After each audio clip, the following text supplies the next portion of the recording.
Hi everyone, welcome to Facts and Two Cents. How are you doing? I hope you guys are having a great Sunday wherever you are in the world. Hello. This is Polo. As you know, we are a channel that supports the Duke and the Duchess of Sussex. Harry, Meghan, Big Boy Archie, Baby Lily, Mama Doria, Pula, Guy, the chickens, Mama Mia, the new furry Sussex. And all of us here at the Sussex Quad community and the Invictus community, all of us here, I say are one big happy family in a lot of ways. So anyway, welcome you guys. Hope you are having a fantastic day, as I said. So anyways, it's kind of early. I was actually going to do this a little later, and then I realized, like, oh, wait, I was going to conflict with one of my faves, Baron. So I was like, oh, no, let's just make sure we do this earlier so we can also jump over and see Baron. So, but anyways, one of our favorite people is hanging out with us today, Peace. And I was trying to get Peace before, but for some reason, I don't think I'm not sure. Peace, are you there? I'm here. Oh, okay. I was trying to say hi before we got on, and for some reason, I couldn't get you at all. And I was like, where is Peace? Oh, I'm sorry. So yes, so this is our wonderful guest. So Peace will be hanging out with us for the day, and Peace will be chatting about what's been going on in Sussex world. Oh no, I know. So before we get to us, I just want to say hello to all of our friends in the chat right now. I know I said hello to our awesome moderators earlier. Lydia, Church, Nelly, Karen M. I don't know. Did I say Cookies and Cream? She might be here, and I just did not see her. But hello to our awesome moderators. We have, let's see, Sunflower, Ocean Sunflower. Oh, I love that so much. Ocean Sunflower is here, and April May, and Carolyn, Verda. Let's see who else is here. And my thing is telling me I'm running low on storage. I gotta upgrade my computer so badly. Let's see. Verda is here. Let's see who else. I think I said Rosa before. Yep. Let's see. Oh, Dory, I'm just missing you there. Dory is here, and Sandy, and I'll just keep scrolling down and see who else I find in the chat. And also 123 of our favorite people, even though they're not on the chat right now, they are hanging out with us as well. Black Queen is here. Hello, Black Queen. Emma Day is here. Hello, Emma Day. Oh, and we have a new Karen M is a new member. Yeah! Karen M, welcome to the 2 Cents crew. That is so awesome. I'm so happy that you have joined us. Yes. And Alma is here, and Cinderella is here. And Michael Miller from San Diego. Hello, Sunshine State, California is here in the house. And Bonnie and Chef Sandy Love is here, and Rochelle and Susie Q. Yes.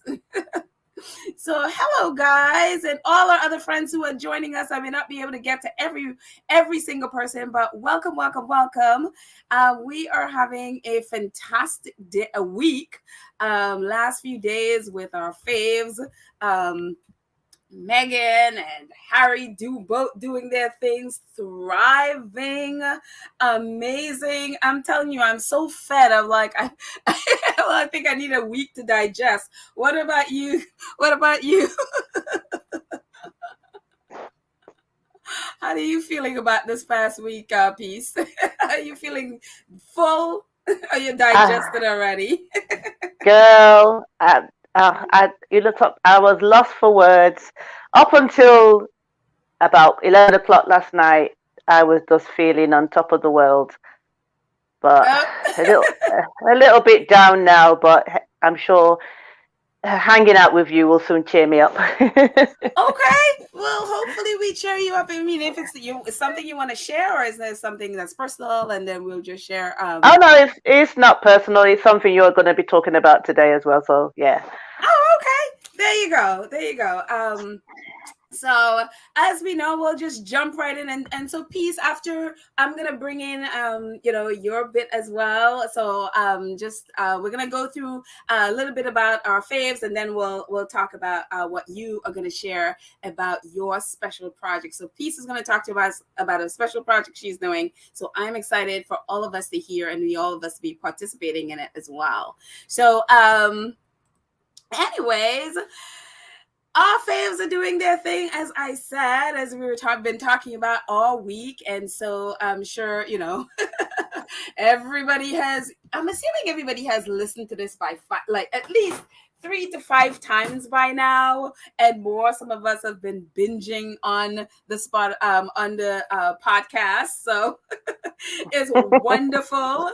And I love this because one of our squaddies had posted, she did a post, and I didn't want to take her post, so I went in and pulled out the different organizations that Archetypes is featuring on the Archwell website. And so one of the things I know is, like, if you don't realize it's there, if you don't scroll down, you won't realize that there's a whole resource department right at the bottom. If you scroll down, you'll find them, all these different organizations that they are featuring, and featuring there, so that people would know about them, and maybe become a part of them or support them in some way. But they're definitely highlighting these organizations, and I put these organizations there. We've talked about this a little bit on the podcast before. So Healthy Minds, Gina Davis Institute, the National Women's Law Center, Marshall Plans for Moms, Inspiring Girls, which we talked about the other day, their co-founder talking about, how she usually has to beg celebrities to be a part of her project, and Meghan is the only one. She has never had to beg. She didn't even have to ask. Meghan just went out of her way to highlight her organization, Global Boyhood Initiative and Planned Parenthood. All of these initiatives are what Archetypes, they are featured on their site, and they are highlighting to just really shine a light on these organizations, because they're so important, and so that people can be a part of it. So I mean, I would have not known about Inspiring Girls and some of these organizations. Some of them I heard of, but some of them I had no idea about. And so it is so important to have someone with the profile of Meghan to be able to highlight, and so I am just so excited about that. Also, the podcast is doing amazing, as we know. So if you haven't been keeping up with how amazing it's been doing, right now it's number 1 in 10 countries. And and there are various, it stands in various different places with other countries, especially non-English speaking countries, but a couple more places that it's doing really great at is Mexico. It's, as you can see at the bottom, it's number 4. Norway is at number 3, and I love, like, Hong Kong and Portugal and India. It's at number 1, and it's just like, I'm telling you. And thank you, Tennis Fanny Fan V3, who's a squatty, for putting that list together on the over there. But it's amazing what this podcast has been doing. And of course, we are all celebrating that it has knocked Joe Rogan off the top spot. And in a lot of ways, and a lot of countries, even like, for example, Norway, where it's number 3, it's still beating Joe Rogan. It's like, I was like, yes. Is Joe Rogan in I don't know if you've listened to Joe Rogan or if you know about him in the UK. I mean, he is on, he's one of the top podcasters in the UK, but I just think it's fantastic. Well, Petrol, I have never listened to a podcast apart from yours. So Joe Rogan, I've heard about him, and not very good things anyway. So when I heard Meghan knocked him off the top spot, that was great to hear. So yeah, I have heard of him, but I've never listened to his podcast. I have no intention of listening to it either. You know what?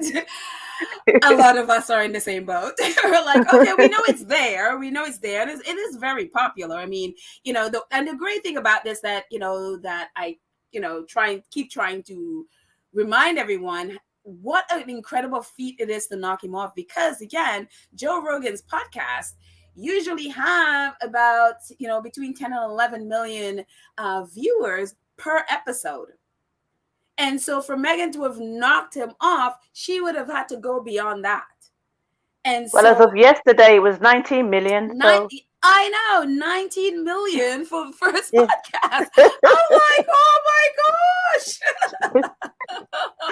And I know it's so funny. Someone was mentioning that, and I didn't see because I didn't go looking, and maybe I should have. I should have been a reporter and go doing my research there. But they were saying that, and you can let me know, but they were saying that there was nothing about Meghan. Like, she wasn't on the front cover of any British newspaper. Because when I started laughing, I'm like, of course she's not going to be on the front cover. The only thing they can put there is that her podcast is number one. And they're not going to put that there. No, I don't even, I can't even, I don't remember them even mentioning it, apart from the negative bits, but they've not mentioned, she didn't even have, that's the good thing about this podcast, she didn't even have to advertise it. We only heard about it just like a couple of days before it dropped. Right. And it was just amazing that I've heard in New York, she's got billboards in various places in California. I was just retweeting the billboards on my Twitter page, just thinking this is just fabulous. But I'm kind of speechless because this is what we wanted. It's what we prayed for, and she just excelled 10 times more than what we were expecting. I said even the haters were all up in her business. They had to. And the funny thing about Spotify, something I didn't know before, because I don't really, apart from squaddy podcasts, I don't do podcasts. You have to listen to it to the end before you can even sort of do a review. I ended up watching it or listening to it 3 times, because the first time I watched it through a link and enjoyed it, and then I went back on Twitter to say, oh my God, I really enjoyed it, and then there was like, did you rate it? And I thought, I didn't see anywhere to rate it. So they said, oh, at the end you have to rate it. But then I had to go back on Spotify, sign up, listen it to again. I was trying to fast forward. It wouldn't allow me. So I had to sit and watch. It was easy though, because then I started picking up other things that I missed in the first one. So I listened to it again to the end, and then I, gave it my 5 stars. And then went back on Twitter to say, yay, I've done it, I've rated it. And then I started seeing all these negative things on Twitter talking about the mud cloth and the housing unit. So I had to go back again to kind of pick up those parts to see what was so bad about it, because when I was going through, there was nothing that was said that could be negative. So I thought, let me just go back and double check and listen out for them points. So I listened to it 3 times, or maybe I probably increased those 19 million numbers. That's awesome. I mean, and the cool thing, and I love that you can only rate it so even if you're hate listening, you have to listen to the whole bit. Yeah, you have to listen to it. And that's the funny thing about all of this. Is so funny because I tweeted about that the other day. I was like, thank you. And I literally, because I normally have them blocked, but I unblocked all of those horrible royal reporters and tagged each of them and said, thank you. You're so I thought I was messy, Petal. You're so messy. I thought I was messy. No, I'm telling you, when I found out that Meghan was number 1 in all, especially the UK, I was like, I am going to embrace my petty. I am fully embracing it. I was with you there. I did the same. I was like, thank you. Thank you for it. I'm like, now I know, Meg, you do not speak for the people of UK, but thank you for the free advertising that you've given Archetypes. Yes, and it was just amazing because at the end of the day, I know Twitter is like a cesspit. Everybody tries to um, describe, believe that Twitter is actually all the people in Britain, where it's not. And this podcast is number one in the UK. So that tells you that there's a lot of people out there that loves Harry and Meghan, and they want the best for them. And that just made my heart just think, oh my God, this is it's all those royal voters and all our mainstream media, they're all just sour grapes at this stage, and that's why they just can't be mentioning it. So they just stuck with these two negative things. But hey, I'll let you talk about that. Yeah, but the funny thing about even there are a couple of the tabloids there that had I don't know if it was on their front page, but they definitely had tweeted, because I showed it on the last episode where they had to admit that Meghan's beat Joe Rogan and that she was the top podcast. So they had, there was no way you could go about that. It's the facts. It's there. You can't lie about it or twist the numbers. It's right there. So, but it's, I just love it. I just laughed when the person said, yeah, Meghan is, or it's a weird that Meghan is not on the front page of any of their, I'm like, yeah, because they'd have to admit that she's the top podcast in the world right now. And one of them, Russell Myers, that she's the most hateful. I won't say the most hateful, but he is hateful. I mean, he had to admit, and his comment was, when Meghan speaks, people have to listen. And that's him. Yes, they have to listen. And I was like, oh, really? And then he sat there all smug. I'm so looking forward to next week's podcast. I was just like, someone kick him off that chair. And you know what is interesting that is happening, and I didn't even realize it. So thank you for Royal _Suter. She is a journalist, and she's a squatty. She's a full-time squatty, and so she sort of clued us into that. She says, trend to watch, with only one episode, Archetypes out, people are searching for more Archwell audio content. As a result, the December 20 holiday special is charting again. So the special, that one special with her and Harry and all their friends, that's now charting again. So in the US, it's number 30. In the UK, it's number 16. Australia, 31. Canada, 13. And then in the society and culture section of podcasts, in the US, it's number 6. The UK is number 3. And and Australia is number 11. So that old podcast from December 2020 is rising in the charts again. And so here you go, UK and the US charts. Here is Archwell audio with Harry and all their friends, rising in the charts again because of that one. So Meghan, basically, you notice in Australia, in US and the UK, both of her podcasts are in the top 10. And in the UK's top 5, their 1 and 3 are Archwell audio podcasts. And it's just so amazing. Wow. Like, thank you, Royal Suter, for cluing us in on that. I am just like, oh my word.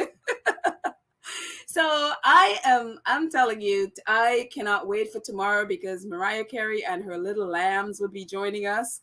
And they are fierce. And so I am so looking forward to whatever they'll be talking about.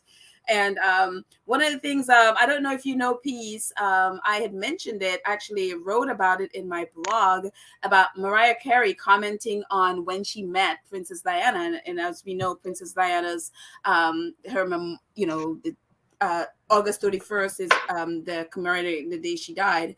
And Mariah Carey talked about meeting Princess Diana, and one of the things she talked about was, she said, like, they met at a party, and they both, the deadness in Princess Diana's eyes, she's like, they were both like, captured creatures in couture or something like that. She said, she also said, she wished that Princess Diana had, lived long enough to where social media was there, where her fans and supporters could be there fighting for her, sort of like the squad. And so it is amazing, just to be was thinking about that the other day, and then to find out that she's going to be on the podcast. So I don't know if, I don't know if they're going to be talking about that, but it's just really interesting to know Mariah's connection, say, with the royal family, or at least with Princess Diana. So I don't know if, did you know about that? No, I'm hearing this for the first time. I didn't know that they met. Yeah. She wrote it in her book, The Meaning of Mariah Carey. And so, I first heard about it when I think she was doing an interview, I think with Oprah. And that was the first time I had heard about it, that I found out that they had met. And so she wrote about it in her book. Just really, she loved Princess Diana, and she just wished she had people like the squad to support her when she was alive. So, yeah. But moving on from that, one of our wonderful squaddies posted this. I think this was Royal_Reporter. I think that posted this. Look at the potential reach of Archwell, of Archetypes. 2.6 trillion people. Wow. I'm telling you, this thing is massive. It is absolutely massive. No wonder British reporters are running and hiding.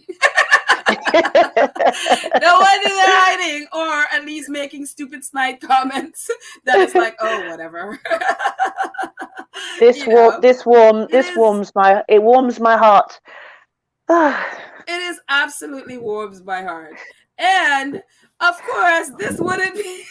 Oh no, I saw this today. I was laughing. I just thought, you know what? I'm not going to be petty and tweet it. I just looked and liked. It was so funny.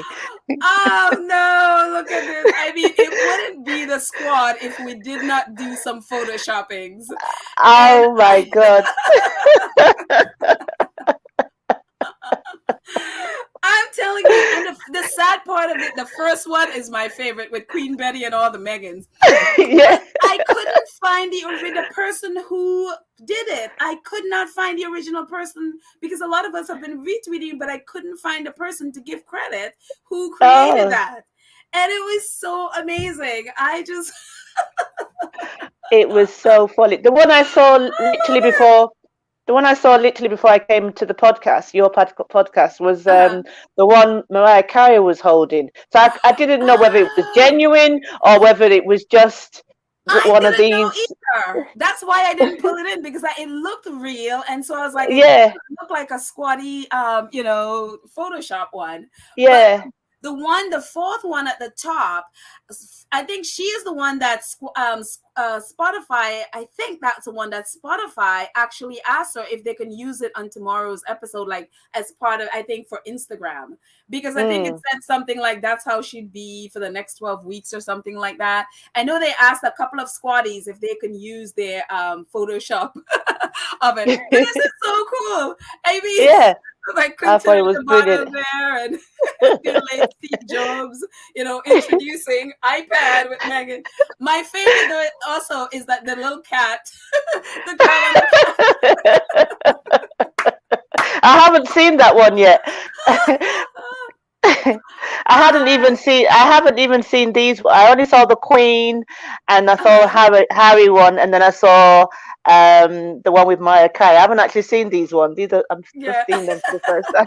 Yes.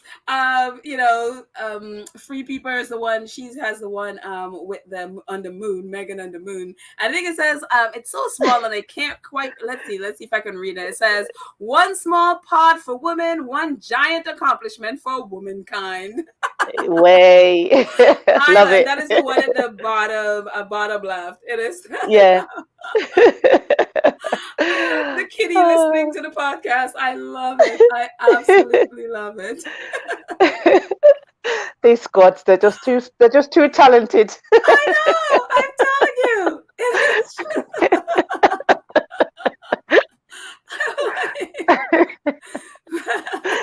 It is. I mean, I absolutely love it. I absolutely love it. I mean, and I love the fact that, Spotify is right on in there, and they're all up in the business.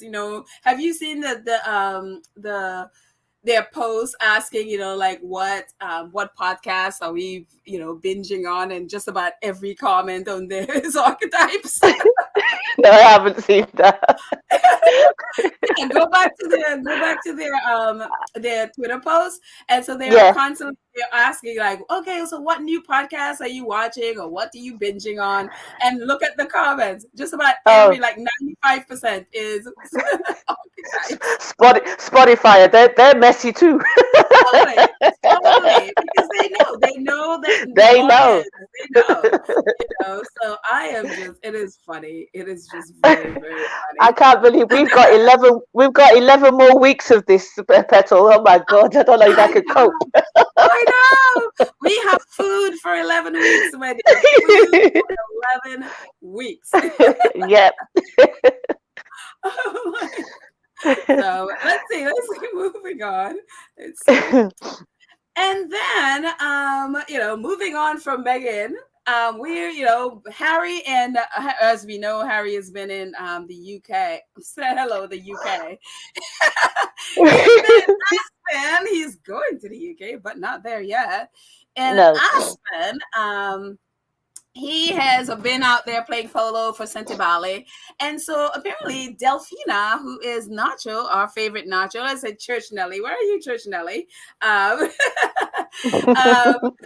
But Nacho, he's been doing interviews about obviously Sentebale and being a part of Sentebale.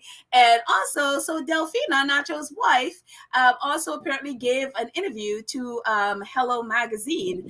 And so this is a little bit about what Delphina says. She says, Delphina was at the Aspen Valley Polo Club. Hang on one second. Yep, Delphina was at the Aspen Valley Polo Club on Thursday, 25th of August, to support her husband and Harry as they took part in the annual Sentebale ISBS Thunder Polo Cup and a key fundraiser for the charity founded by the Prince in 2006. She spoke to Hello after the pair's jubilant win following a thrilling tournament, revealing that it was always important to support Sentebale and show my husband support. Speaking of her blossoming friendship with Meghan, Delphina said, she is so wonderful and strong, stronger than she knows.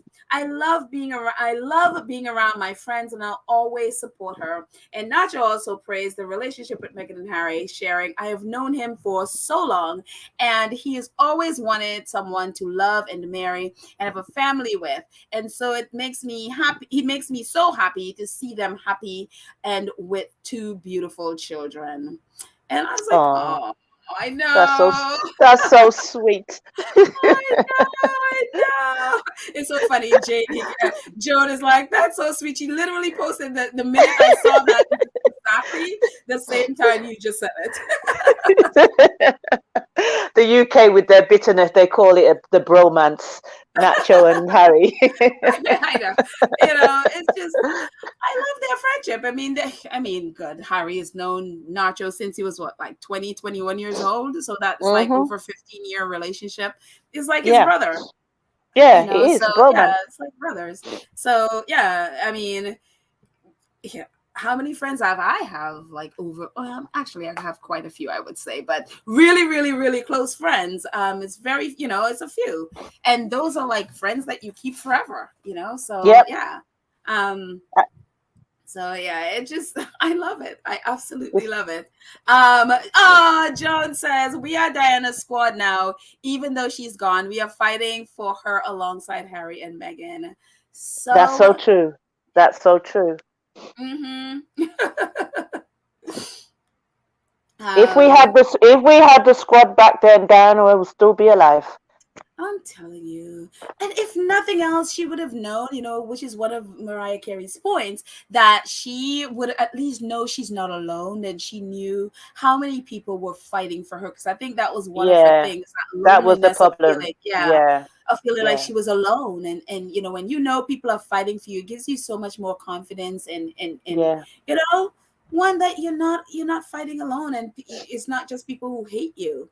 So yeah, that's so true, because she had no one. I mean, the press was just so they were lethal and they were screaming at her, and that's all she was getting. So there was nothing like going on Twitter to see people sending love, and you know, I just, you know, remember bringing back those memories just kind of choked me up because I don't know.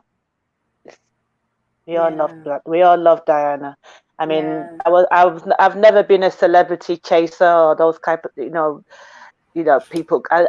I don't do that. They never used to appeal to me. People, I used to wonder when people go out to concerts and to go and see their favorite bands and stuff. I used to think, why would you want to go out to a concert? Why wouldn't you just stay at home and watch it from the comfort of your TV? It was the Invictus that made me understand what it's like to be among everybody that's got the same focus, and how it makes it much bigger when you're just in the crowd of people that love the same thing. And I got it. Yes. And I got it. Yes. Let's see a couple more before we move on. Sonia Green says, hello. I'm so happy for Princess Meghan. Love the billboards, the comments, the tweeters, the celebration. Please support the Duchess. Thank you, Sonia. 100% we support. Yep. Let's see. Oh, I just saw. Oh, Nella Thandu. Hi, Nella Thandu says, I wonder if the royal sisters and brothers have really congratulated Princess Meghan on the latest achievement. I think we all know the answer to that. I think we all know the answer to that one. I mean, they didn't do it for the British Vogue and they were right there. You know what I mean? I think we know the answer to that one. Annie Bennett says, Nacho is more of a brother to Harry than William. Absolutely. Yeah. I mean, talk about somebody who has his back. Amazing. And let's see more. As I'm scrolling down. Sharon Davis. Hi, Sharon. Sharon says, I wonder what the royal family, the firm, the haters in the UK think when they see all the love and admiration Harry and Meghan get. They just pretend they don't see it. Mm-hmm. Yeah. It's just, let's pretend and, try to distract in some way. Wouldn't it be like interesting? I always think, to be a fly on the wall in one of those places to hear. Like I was saying the other day, I'm sure there were a few dishes and people flying across the room, Even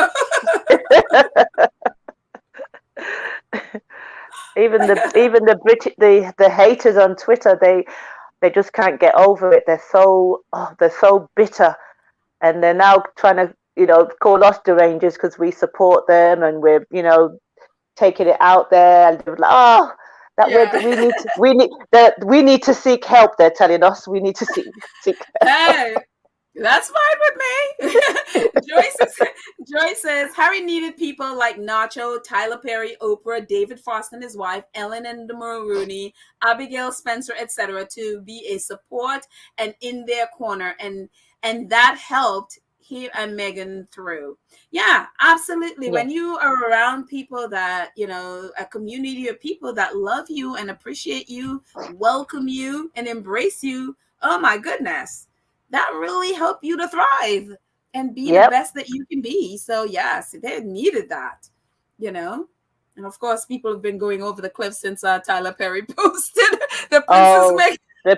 The princess. I can't write a post now without calling her Princess Meghan. And then you get the derangers. She's not a princess. I just hide the comment and block.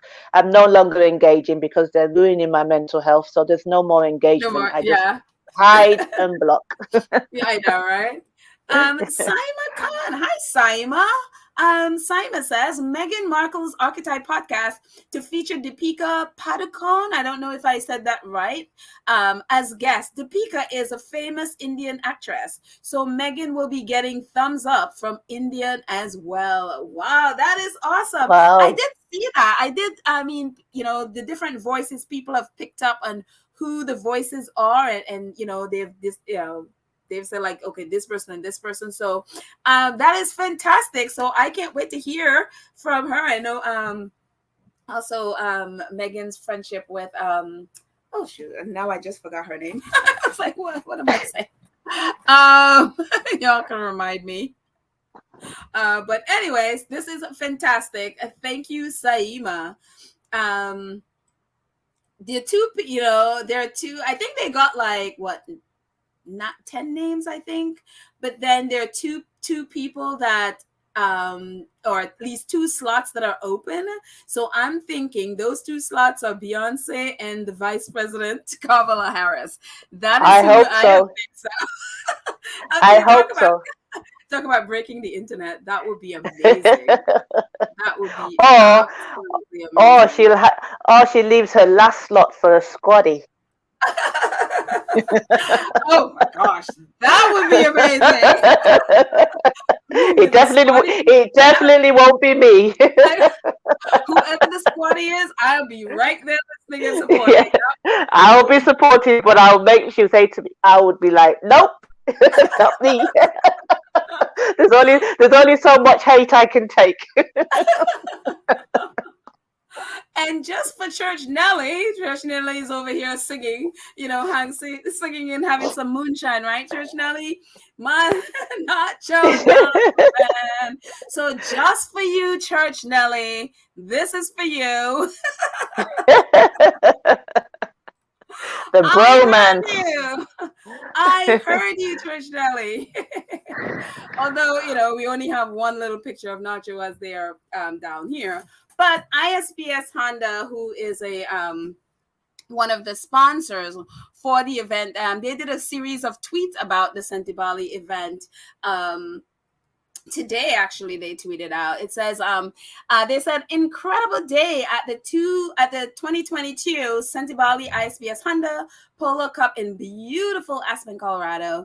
The annual fundraiser event supported by ISBS Honda raises greater awareness and funds to propel the work of Sentebale, the charity founded by the Duke of Sussex. At the top, it says, Sentebale works with children and young people in Southern Africa whose lives have been affected by extreme poverty, inequalities, HIV, AIDS, and recently COVID-19. We are proud and honored to be able to support the great cause. Thank you to co-founding patrons of Sentebale, Prince Harry, the Duke of Sussex, and our ambassador Dan Carter, and all the players who took part in the event. And as everybody has been saying, it was an incredible event. We don't know how much was raised, and I'm glad actually, because I was thinking like, okay, I'd love to know how much they raised, but I'm actually glad they're not, because you know how the British press and the negative things that's been coming out. I'm glad they're keeping that private. If they continue to do it until they're, when every year they put out like an account of, all the funds and stuff like that, their yearly report. I hope, I would be fine them keeping it private until that time, because so that way nothing gets twisted, as the British press used to do. Really give them no content. So I am happy about that. So they had a fantastic time. And so, yes.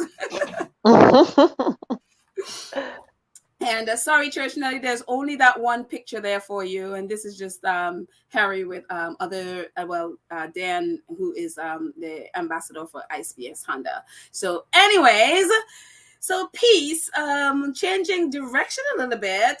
Peace, you are on here to tell us about this incredible thing that you're doing. So I want to give you the platform to you just go ahead and tell us about what this is and what you're a part of. It. You work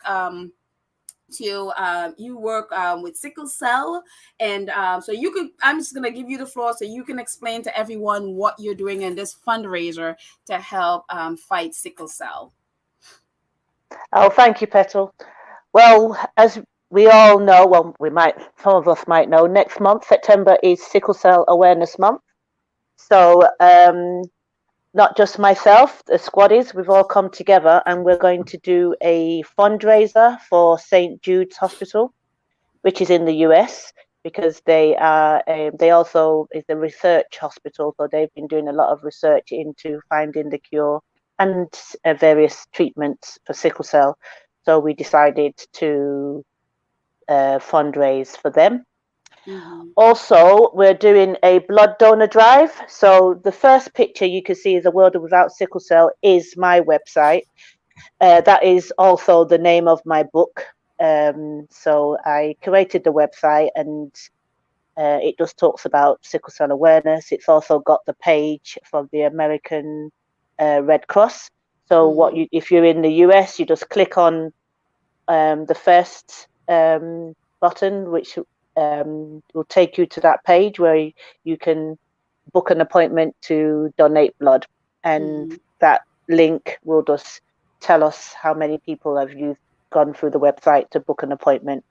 And then in the UK, it's the same thing. I'm still waiting for the NHS to send me a QR code and the UTM link, which will also, when you click on the bottom link, it will then take you straight to the NHS website, and you can also book your appointment to donate blood. Obviously, people that have sickle cell, they do tend to need a lot of blood donations when they have a crisis. So that's one of the reasons why I joined the campaign with the NHS to encourage more Black and brown people to give blood, because we have a special subtype. Well, I do. Not all of us have it, but most Black people do. It's called an RO subtype, and that subtype is used to treat all chronic diseases like sickle cell. So we're trying to encourage more Black people to come forward to give blood, because according to the NHS records, it's only about 2%. Well, about I think 8% of Black people that donate here in the UK. I'm hoping in the US it's much higher. So that's what we're doing as squaddies. So you can see that page is for the Sussex squad. It was created by one of the Sussex squad called Jo. She's most of the squaddies probably would know who Jo is, and she created that page on behalf of the Sussex squad for the donation. And there was another squaddie where some people would know. Her name's Amara. She created the one for the blood donation drive. So that's what we're doing for the month of September. So I'm hoping everyone gets involved. We will start to launch this on the 1st of September. So you will probably see them all going through social media, tweeting. Every day we will be tweeting a sickle cell fact, just to let people know more about sickle cell and how it affects Black and brown people. And also, a lot of people don't know that it does affect people from the Mediterranean as well. So Caucasians can have sickle cell or thalassemia. So these are the type of facts that will be sent out each day on Twitter to give out the information. So it's going to be a very busy month for not only the Sussexes. Her squad also are doing the same thing. We just, because service is universal, so we're following in their footsteps and giving back. So that's that in a nutshell.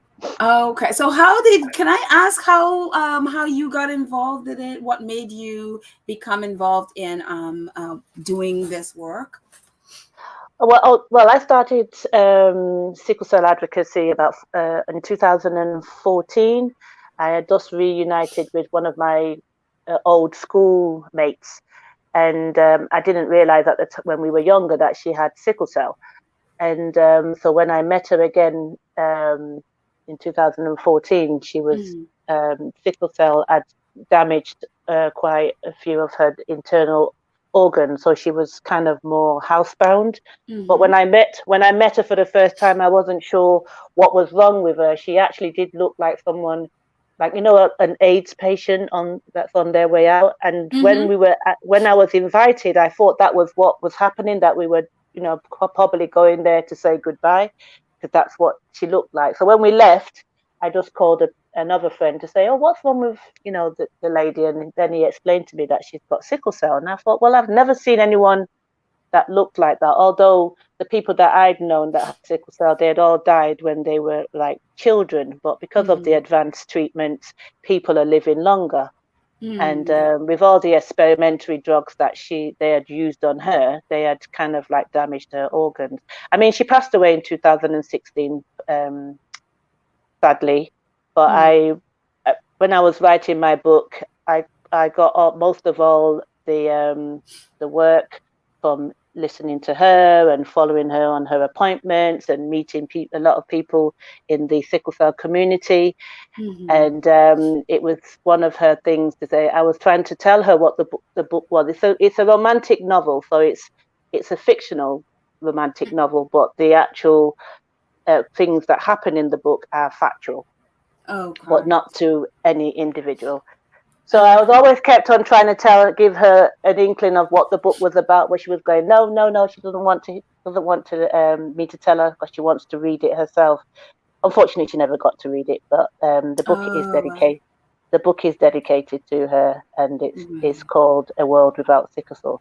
So that's how I got involved, by following her story and trying to find out more about sickle cell, and met lots of wonderful people along the way. So yeah.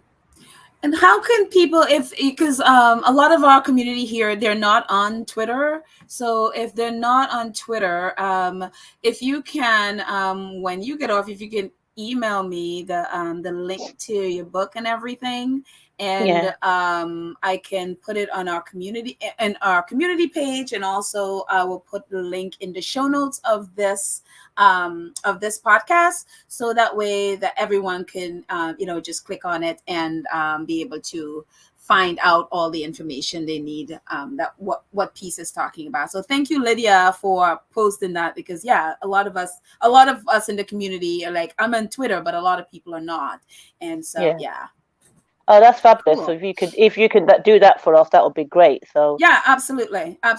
And I will put it in our community page as well, so that people we'll have both places. I will be using all my social networks. I do have a channel which very rarely use, but I'm going to put the links everywhere so everybody has an opportunity. So it'd be great if you can push it for us as well. I appreciate that. Absolutely. And some of our community are talking about it. Donna says, my niece is sickle cell, still living at 48, and one child denounced to the doctor, but undergoes several transfusions annually. St. Jude is one of the charities I make contributions biannually. Oh, that's fantastic. That's brilliant. Wow. Thank you for sharing, Dana. I'm so sorry about your niece. I think I saw someone else talking about it. I'm just going to scroll up.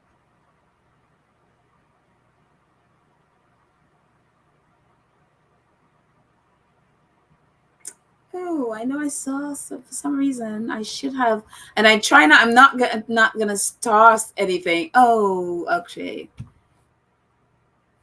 Verda said her niece died with that 7 years ago. My condolences, Verda. I am so sorry.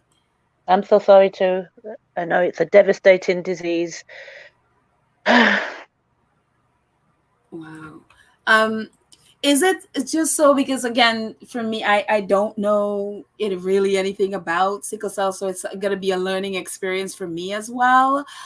Is it something that affects Black and brown people more than other races, or is just sort of equal? Or well, it's not. It's more. It mostly affects Black and brown people, but Caucasian people do get sickle cell. I mean, back in the day when I started, I thought it was just Black and brown people. But along the way, I've met lots of people. There's a family that I know in Florida, and they're both white, but they've got I think their family background is they're Italian. So, and her 3 children, all 3 of them have sickle cell. And full blown sickle cell. So we became Facebook friends. So every time we get sort of notifications to see when they're in and out of hospital. And I met the family when her youngest child was about 7, Now they're in their late teens. So it is devastating. I had there was one lady that had inboxed me where she had just had a baby, and it went, because here in the UK all children now are tested for Oh, sickle cell. wow. Oh, okay. Whether you're black or brown, black or white, it doesn't matter. They do test them. They test them. And Okay, that's good. Yeah. so Okay. the child had the trait, not the actual full blown sickle cell, but she had the trait. And the boyfriend at the time couldn't understand why the child had the trait, and started to accuse the woman of having an affair.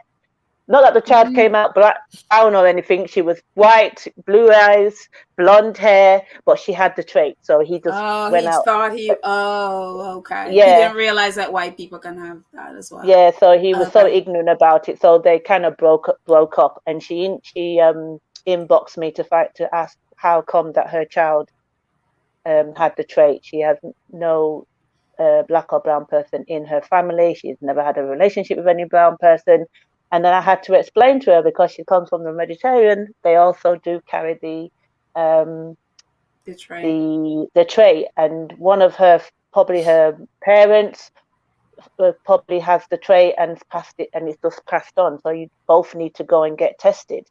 Although when I sort of explained that to her, she wasn't interested in explaining that to her boyfriend. So I don't know whether the relationship they got back together or not, but she was quite happy to look after her child single-handedly. But that's the ignorance of where people don't know, and all these time people think it's a black and brown people's disease. So that's probably why there's not a lot of people investing in research and all of that type of stuff. Whereas like in cancer, which affects the white blood cells, you have a lot of research going into that, and they probably just turn a blind eye because that's a black people's disease. But with all these interracial relationships, and biracial relationships, and people having babies now, people are now paying attention because the trait is being passed on. Right. Okay. And Joyce wanted to just reiterate. Thank you, Joyce. This is a very good point. This sickle cell campaign are for squatties who want to donate for themselves. This is not in the name of Harry and Meghan. Please explain. So yeah, this is squatties doing a fundraiser. This is not about Harry and Meghan. No, this is going straight to the fundraiser goes straight to St. Jude's. It's got nothing to Harry and Meghan. It's just on there just to say that we are following in their footsteps. It's nothing to do with Harry and Meghan. This is something the squad is doing on our own. Yeah. They probably don't even know nothing about this. Right, there you go. So no, this is a good point, and I'm glad I'm glad Joyce pointed out. Yeah, absolutely. Yeah. So Sylvia says, peace and pedal. My husband's nephew lost his life to sickle cell anemia. I am so sorry. Guys. My God, I'm so sorry too. Wow, it's so sad. Yeah, and I'm really so glad you're talking about this, because so many people have been affected, and I had no idea. So many people have been affected by this, and so Lottie G says my nephew also has sickle cell, and he is in his 60s. Wow. Oh wow, he's lived a nice long life. I'm glad to hear that. Yeah. That gives hope to other squaddies, because that's the one fear that most the people that I know who have sickle cell, they just live their life as today is their last, because they never know when a crisis comes that could be the one that ends their life, because people just don't understand how critical the crisis can be, just depending where the blood sickles and gets blocked. If it's near the heart, if it's near the organs, it could be critical to the person. Right. And people just don't understand. Right. And Elsa St. Louis says, it is hard. My stepdaughter passed away at 28 years old from sickle cell. Wow. And I am so sorry, guys. This is Dawn also has been wow. We have a whole community of so many of people have been affected by this. Dawn Robinson Gale says my cousin lost his life with sickle cell. Wow. I am. Oh my goodness. So we have a lot of people, black and brown people, living with this trauma. Parents, day in, day out, rushing their children to hospital. Some of them off school. Some people can't work. So it's a living trauma for some people, and some people just live with it quietly, and no one gets to know about it.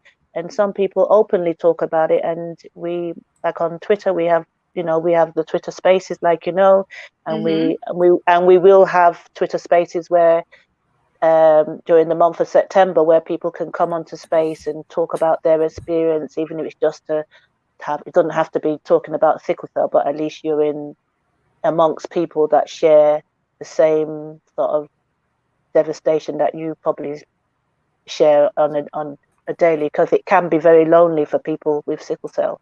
Right. Especially if you don't have, because it's not something that is talked about a lot. It's not forefront of in the news, so I can understand that feeling of loneliness because nobody's talking about it. And of course, when that happens, then you feel like, oh well, I guess I'm the only person. So then there is that feeling of you're suffering by yourself. And then so that's why I think this is so important that we talk about it. We know, especially among especially in the Black community, that we're talking about it, that again, if you're able to give blood, that definitely support. And so yeah but not everybody can give money, so if you can give blood, that's also it helps. That's what people with sickle cell needs the most. So, and we lack blood donations from Black and brown people, and that I mean, they can go into the hospitals and they be given any type of blood that will similar type to what their blood type, but it's always best, especially with people with sickle cell, to have a closer match. Right. So that will be, and a closer match will always come from someone with the same type of ethnic background to them. Right.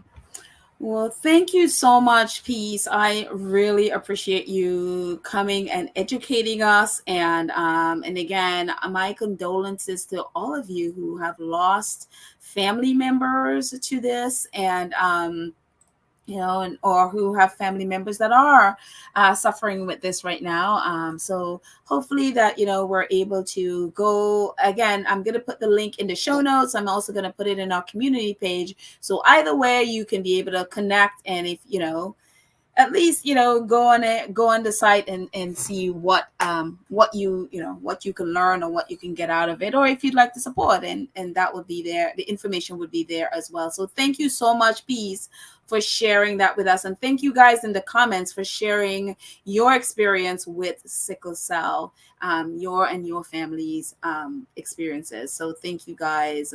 So we are going to move on for a second. Yeah.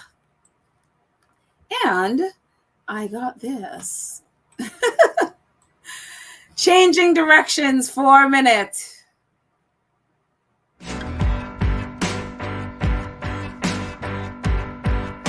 Peace, this is our new change of direction music. Okay.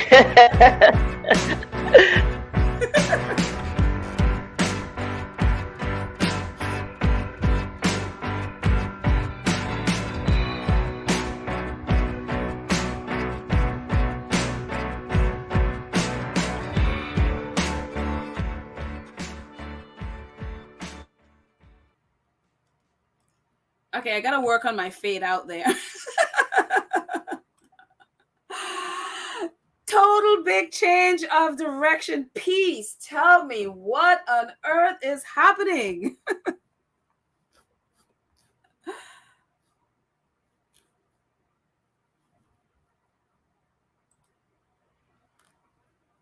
Peace. Hello, Peace. Are you there? I'm here. This is what upset me. This is exactly what upset me. What on earth? Oh, this is what upset goodness. Me. I don't know. Did you guys in the chat, did you go hear about this morning?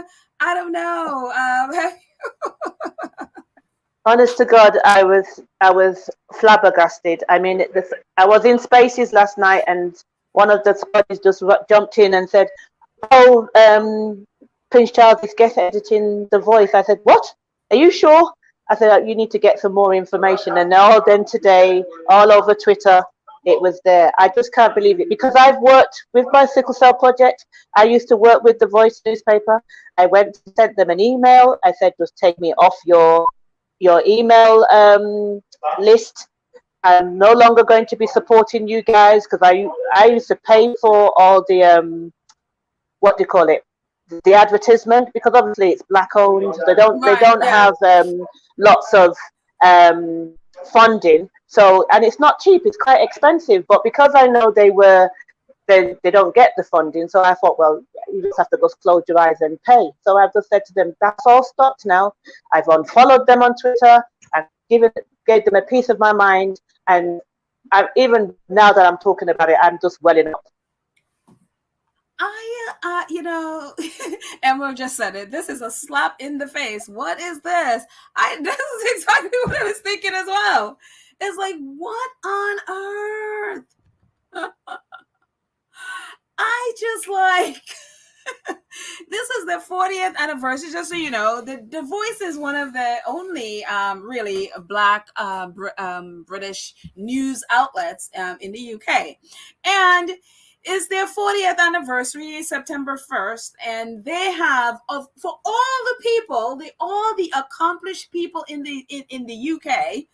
I mean, there's Marcus, there's, the least, they could do. It's like you have all these incredible people in the UK that they could have chosen, if they wanted to guest edit. You're going to pick on your 40th anniversary Prince Charles to guest edit The Voice. Like, I can't even. Alita's like, wait, what? You can, I mean, you can only laugh. I mean, I wanted to cry. I couldn't believe this is the person that drove away the only black member of their family. When during the Windrush scandal, they said nothing. They have no black. They support no. They're not patrons to no black charities. Why would these people guest edit the newspaper, the only black newspaper in the whole of the UK? How can this happen? Some people are saying, oh, that probably Prince Charles must have, their people must have went that. I don't think it's the Voice that did that. It makes no difference. These people are not, all they're going to do is guest edit this magazine, this newspaper. After a couple of days, they're not even going to remember you. But all the black people I'll say all, some of the black people in the UK have already started pulling away. They were so mad about this announcement, and they're going to lose lots of money. No one buys newspapers anyway, so at the end of the day, you're only relying on your clicks on Twitter and most of the social media, and they're going to lose all of that just because they want. Because you know what happened? All these people that run this newspaper now, they've all been given OBEs. They've been given NBEs, so that is just silence them, so they now can just use them as they please. Mm-hmm. Well, Petal, I'm going to leave you to speak because I. And that is exactly the thing. I mean, this is the article that this was the first time I heard about it yesterday. So I'm going to read this for those of you who hadn't heard, so you just get an essence of what is happening. It says Prince Charles guest edits black British newspaper The Voice. The prince says he was touched to be asked to take the helm of the paper for the paper's 40th anniversary edition. The Prince of Wales has edited an edition of British African Caribbean newspaper The Voice, which will feature interviews with Lady Doreen Martin Lawrence and Idris Elba to mark its 40th anniversary. The Voice, which was founded in 1982, is the only national Black British newspaper operating in the UK. Charles described the paper as an institution, adding that he was touched to be asked to edit the special anniversary edition. The issue, which will be available on 1st of September, will explore themes including community cohesion, education, climate, the Commonwealth, faith, and the arts. Will feature an interview with Lawrence. Paulette Simpson, the news executive editor, says the Voice is an integral part of the Black community and has shared authentic stories of the lived experience of Black people over the last 4 decades through their voices. So that's a little bit about, again, about the... Oh, I think we lost Peace there for a second. Okay, she's coming back. You can just, yeah, there we go. Peace, turn your camera off. So, let's just the back to it. So, the incredible thing about this is, I feel like I'm kind of like this broken record now of how the royal family work and how they use influential Black people to cover for them whenever there's a situation of them wanting to, Peace, if you could mute yourself for a second for me. Yeah, there we go. So we're now picking up the background noise. So anyway, so yeah, it's like, again, I feel like a broken record because we talk about this all the time about how the royal family just uses influential Black people when they want to show the world or prove to the world, oh, we're not racist or we're not a racist family. And so when I first heard about it, the first thing I check, I mean, whenever I hear any story like this is the first thing I check. Is this person a MBE, OBE, CBE, Dame, all of these, so-called honors that the royal family, give out, these trinkets that they give out that people in the UK, especially Black people, are usually coming on social media and celebrating. And so, of course, that's when the first thing I look for is like, oh, Miss Paulette Simpson. She is a CBE, the Jamaican National Group. The Jamaica National Group congratulates Paulette Simpson on being awarded the Commander of the Order of the British Empire, the CBE, for the service to the Caribbean community in the United Kingdom. And a little bit about her. Says the group also congratulates Paulette on her recent appointment as Deputy Chief Executive Officer at JN Bank, the first Caribbean-owned bank to be established in the UK. Paulette has been a part of the Jamaican national family since 2002 and will continue as her role as executive corporate affairs and public policy for the Jamaica National Group in the UK. She also provides strategic management support for The Voice newspaper, which she is now an executive editor, which is a subsidiary of JN Group. Paulette also serves as deputy chair of both the Windrush Advisory Panel and the Windrush Commemoration Committee. A passionate advocate, Paulette is very active in the community and assists various charities across the UK with their work to improve lives of Jamaicans in the UK and Jamaica. And again, and it goes on, and she's definitely very, very influential in the UK, influential within the Jamaican community. Again, she's on the committee of the Windrush Committee. She is on that committee.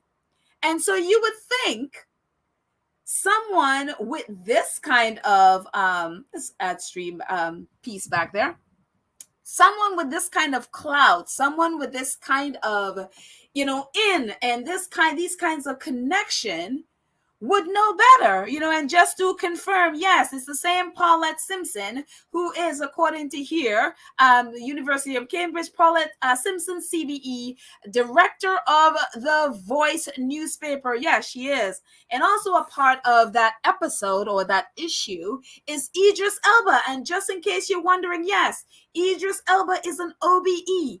You will always find whenever whenever you hear stories like this, the first thing to check is if that person is an MBE, OBE, CBE. Why? Because that is who the royal family use. They do is, I mean, these people are such creatures of habit. This is what they do every single time. These are the people that they would use to show the world or to prove to the world, see, we're not a racist family. They give out these awards for these specific purpose. I am fully convinced, you cannot convince me otherwise. This is why they give out these awards, because they know they're going to come a time when they are going to need to prove that they're not racist, and who they will go to every single time they go to someone with these awards, no matter what it is. This is what they do. This is the pattern. I mean, we've talked about this ad nauseum now, about the same exact pattern, and it's disgusting. This is the same people that, this is still a thing.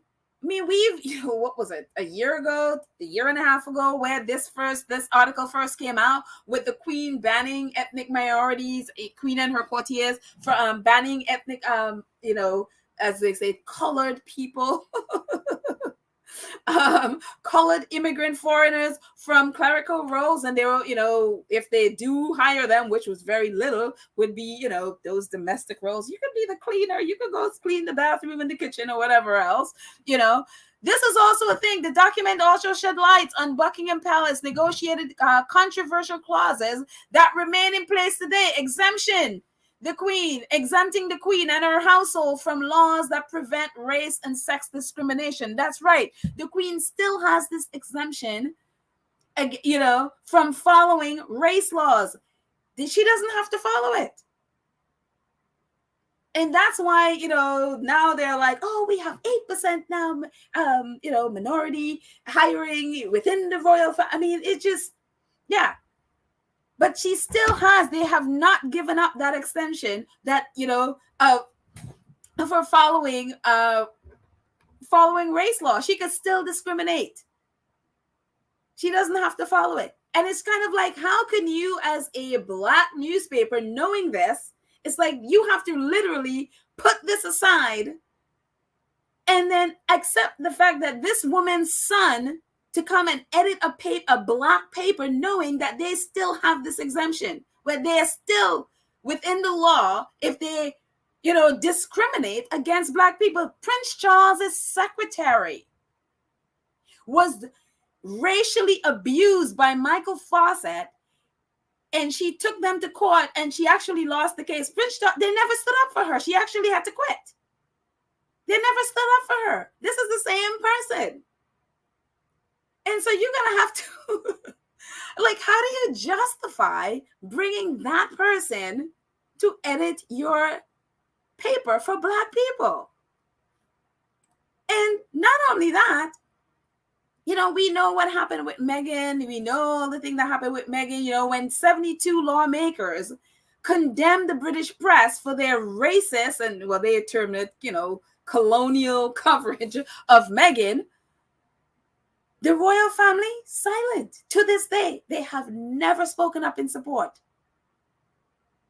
When this radio host, Danny, whatever his name is, called, he was like a BBC radio host, whatever, basically called baby Archie, when baby Archie was born, called him a chimp. The royal family is silent. Prince Charles, silent.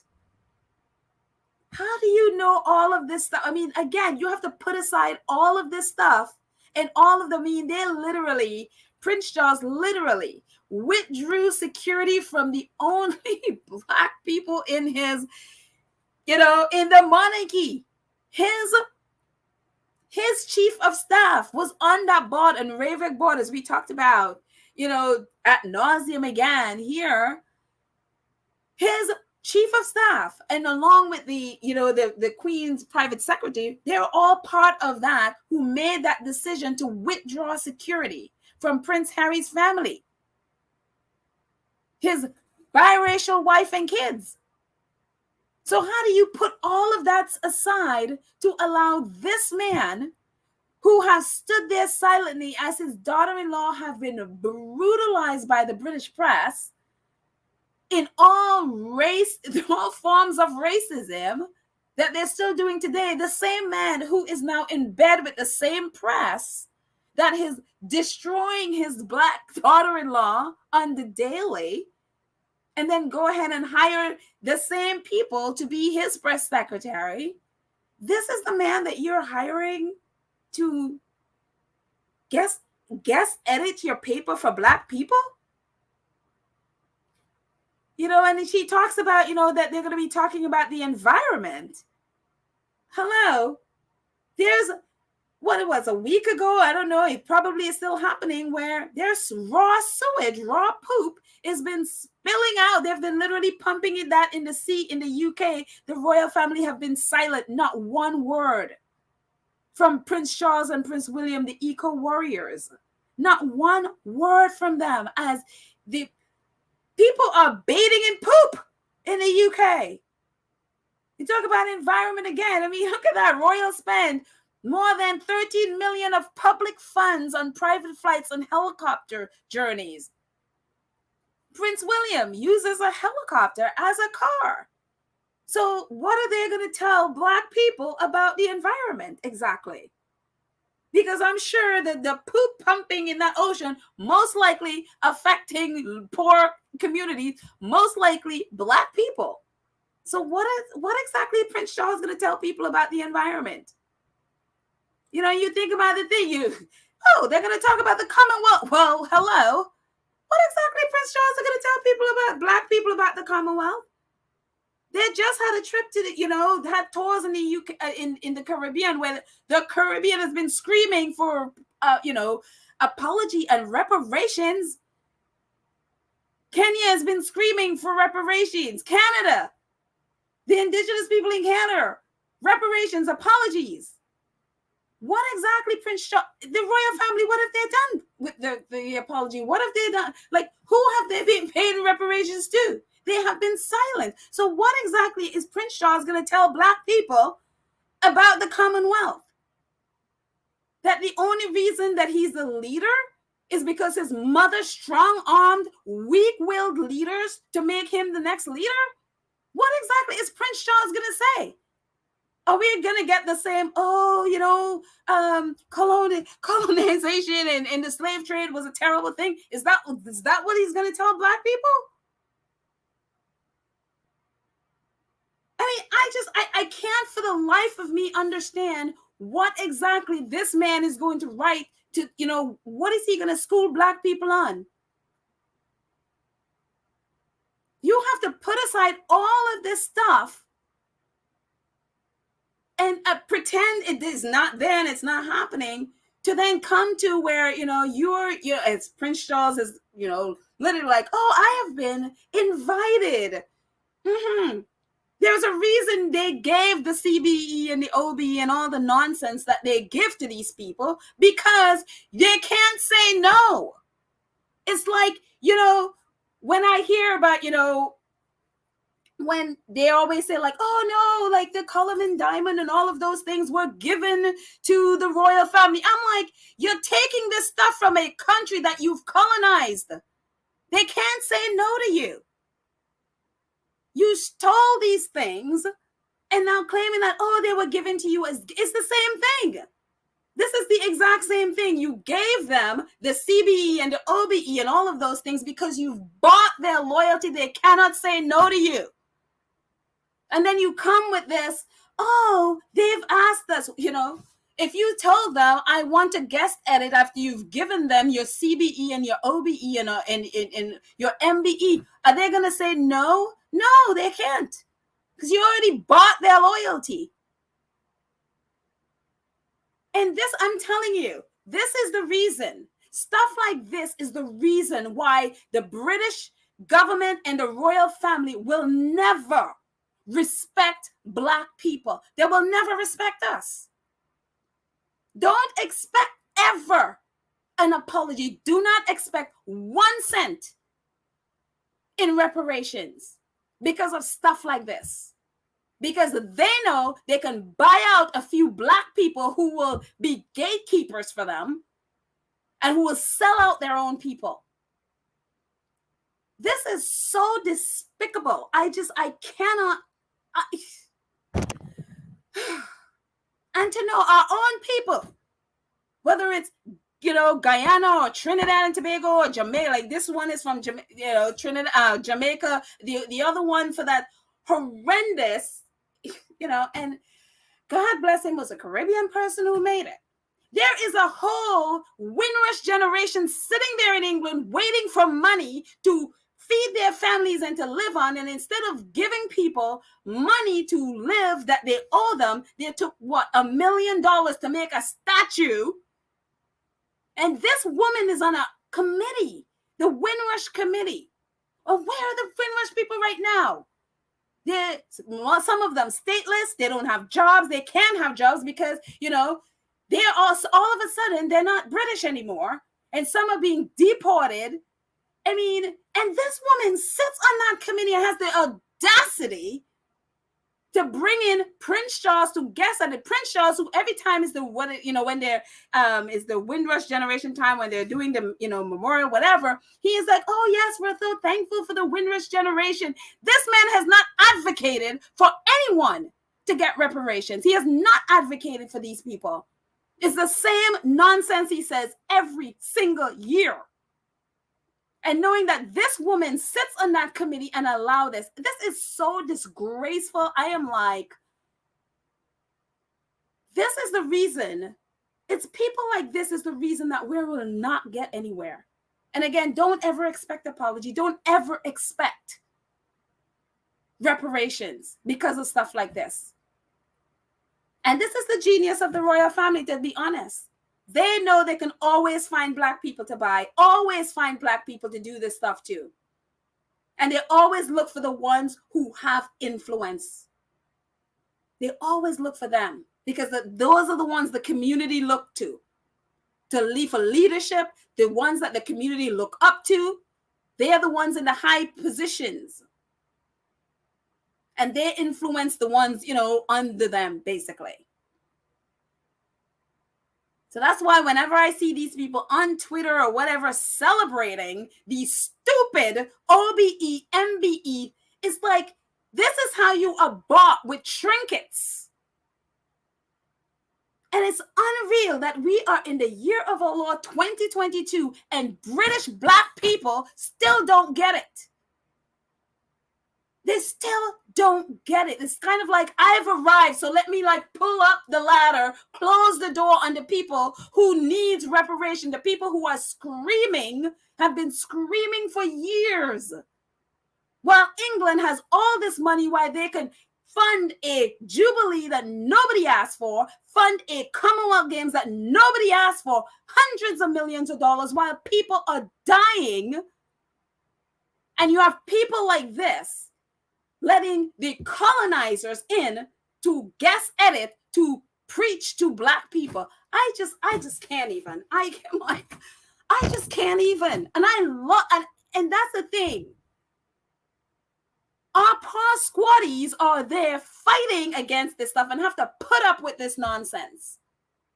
And I hope every black person boycotts the Voice and put it out of business, because at this point, this is of no value to anybody. No value. And for them to put this out there thinking like this is doing something to help, hello.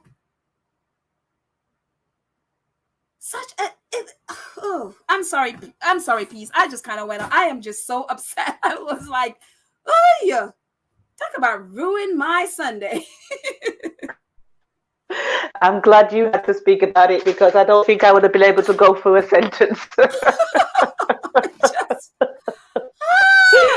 This is how I felt last night when I heard the news. I was, for the first time, I was speechless. I'm still speechless. You did well there to explain the frustration of everyone, because I just don't get it. I just don't get it. Oh my goodness. I'm sorry. Let's go into, let's see. What else? Did I have anything else on this? Oh yeah, there are some squatties that actually was talking about this.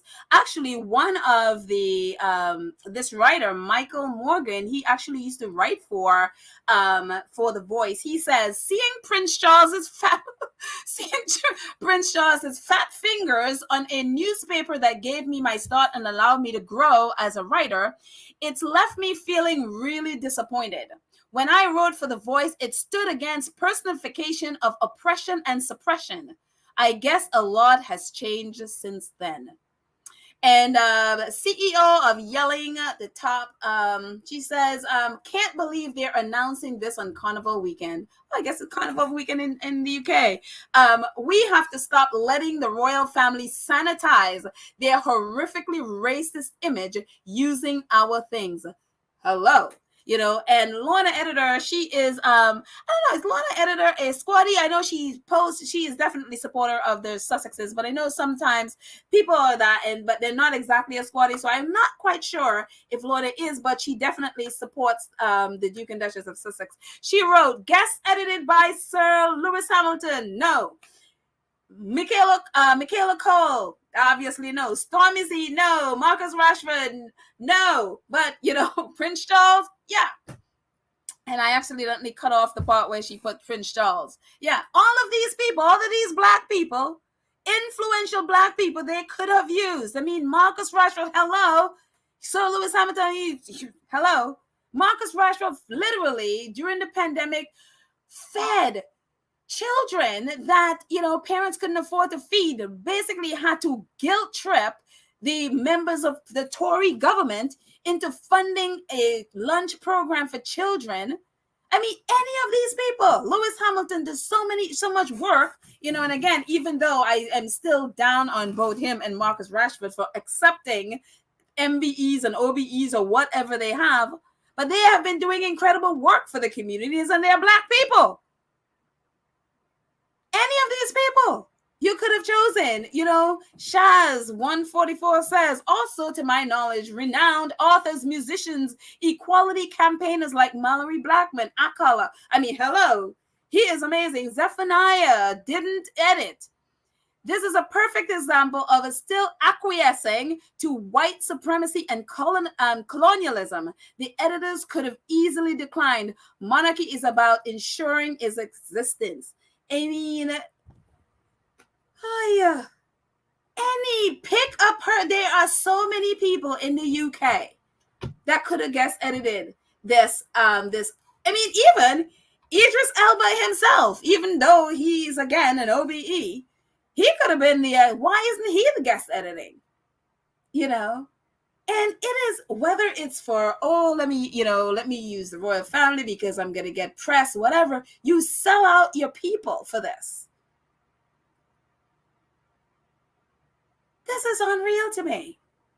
So anyway, let me jump into the chat and see what you guys are saying, because as you can tell, we are definitely a little irritated, right? just a little.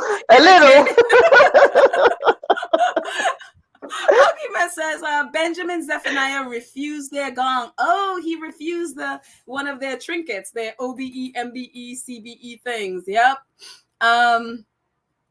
Lottie G says Charles must have paid a big price to get that gig. Oh, they paid already. They gave them the trinkets. Remember, they gave them the OBE, MBE. That's what it's there for. Let's not get it twisted, Dave. Well, they got that gig for free. Oh, of course. I mean, you don't have to pay anything. That's let's see.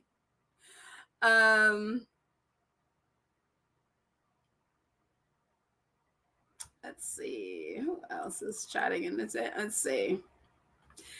Kenny Gabby says, anybody who believes Chuck was invited has been asleep for a long time. Hello. No, yeah, exactly. It's not been invited. I mean, when the royal family says they want to do something, they're not going to take, again, those trinkets are for this reason. So I don't, Even if they're like, oh no, I was invited to do it. Yeah, sure. Just the way the Caribbean countries invited you on those shameless offensive tour. Sure. Sure, they invited you to come. Charities says, all hogwash with all these accolades, yet they deported her own people. The royal family can convince them enough. The royal family can convince them enough, but they couldn't dare change the royal family. Colonialism is the colonialism at its best. You wonder why the abuse never stops. Some of it I understand. I'm not quite sure I understand some of what I read, but yeah, it is colonialism at its best. It is, again, I am lost for words at the moment. I am just a little lost. Let me just read. Because I can't speak.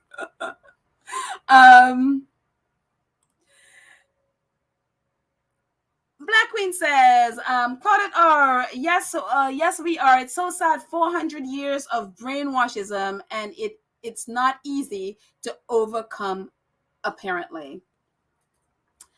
Let's see.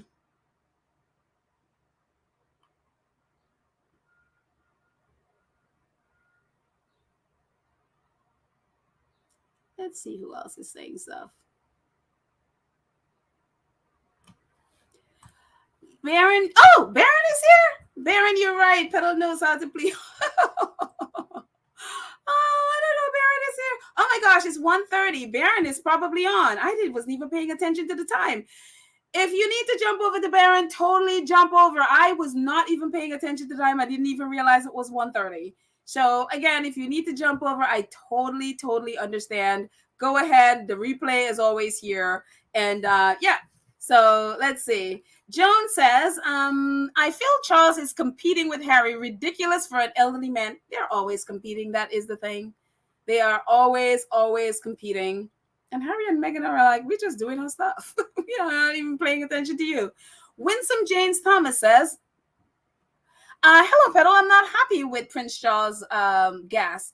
The Windrush community, I think, was formed after the Windrush scandal. It was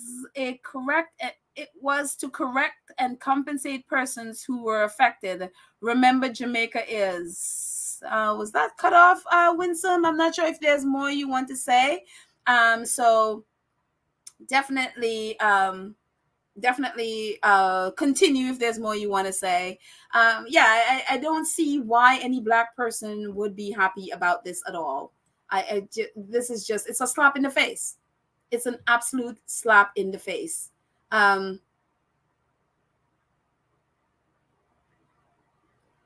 a slap in the face, I mean, to the Windrush generation. It's just, and again, this woman is on the board and she's up.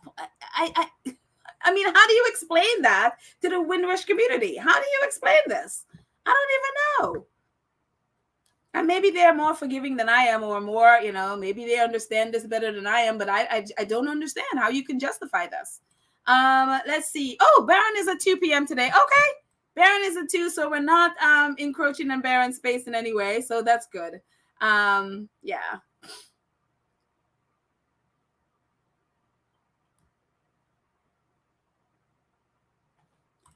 And Angela says, after all the scandals Charles was involved in, he is the guest editor. I'm like, maybe they're trying to have Prince Charles be, talk about morals,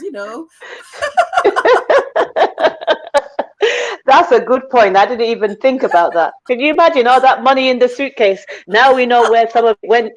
And a shopping bag.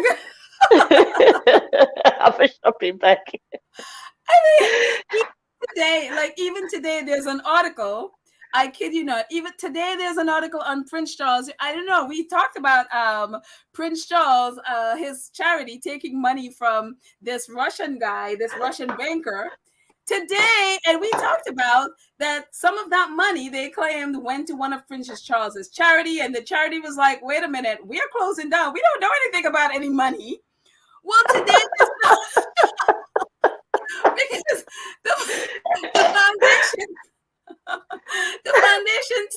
money to Mr. What is his name? Leos, Mr. Leos, the Russian banker. They said the charity sent, a letter to Mr. Leos letting him know that his money went to this charity, one of Prince Charles's charity, that he didn't, set the money to go to. And then so a reporter went to talk to the charity, and the charity was like, we don't know about any money. And so today in the paper, Mr. Leos wants to know what happened to $200,000. They repaid some, but it's still missing $200,000 that he donated to Prince Charles's foundation. Yes, to Dumfries House, the very same Dumfries House. Mr. Leos is like, it's theft. They stole my money, and I agree with Mr. Leos. This is unbelievable. This is the person that is guest editing a black newspaper. This is the person who is going to be the head of the next Commonwealth. I'm so done. I'm just like, I can't even. It just reminded me of a comment where it was this Piers Morgan, when he was still doing the GMB, and they're just giving some people some OB. I can't remember who they were, and someone sent a message or asked the question, "Oh, Piers Morgan, when are you getting your own OBE?" And you know what his response was, and it just makes sense to what you had just said earlier on. He said that he doesn't want the OBE yet because he doesn't want those type of knighthoods to silence him. So, oh my gosh! So you can just imagine. Yes, he said that on GMB. Wow. So you can just imagine what we know it. That is to silence them, but he also said it, and he's supposed to be a journalist, so obviously he knows. And he said that the reason why he doesn't want one now is because he doesn't want to be silenced, because he knows that there's certain things that he won't be able to say if he becomes an OBE recipient. Yeah. And this is exactly what's happened right now. These people now have become OBEs, so they just got to toe the line, basically. And then I don't know if you've seen it on Twitter, you've got the Dan Wootton video where he was shouting and screaming because Meghan guest edited the Vogue, and he was saying royalty does not guest edit magazines. But here we've had Camilla. Like we had Camilla last month or the month before, and now we've got Charles. Yep, and Joan Hickey just posted the same thing. She says, "I thought only celebrities edit mags," according to Wooten. Exactly. Let's see. Somebody in the chat seems to be reading my mind. Totally reading your mind.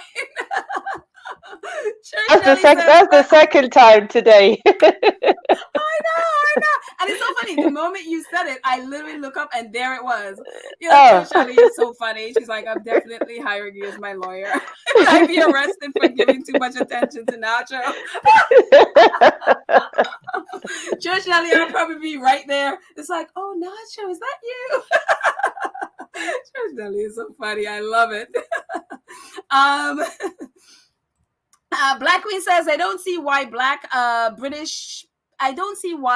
British don't protest in front of those archaic palaces and the injustices they face every day under the feet of the colonizers. Have they no respect?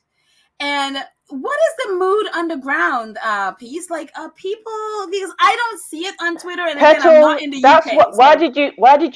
Why did I say that I was very upset? Last night when I heard this, we were spitting fire that we're going to now start a petition, and then towards the actual newspaper to let them know that we're not happy about this. I know for sure that this petition is not going to do anything because it's happened. There's nothing. But my point was, and I said, okay, I'm creating a space today. We're going to talk about drafting this petition and get it circulating. Did anyone turn up? No. People turned up for for space, and I'm thinking this was to talk about drafting a letter, and then people started to say, oh, how it's not going to make a difference, why bother, blah blah blah, that Prince Charles would have demanded this and blah blah blah. I said that's not the point. There's nothing we can do about him guest editing this magazine or this newspaper. It's done. It's a done deal. But what we need to do is to allow everyone to know that we're not happy about it, that we're not going to be gaslighted by whatever he's thinking, that the black and brown people in this country are not happy that he guest edited it. But we know nothing's going to happen. But if we keep quiet, they're going to think, oh yeah, they've got one over us. Right, exactly. And that's the mood everybody just seems to think. And then they wonder why the Americans are always down on them, because they don't want to do nothing, because they just feel nothing's going to happen.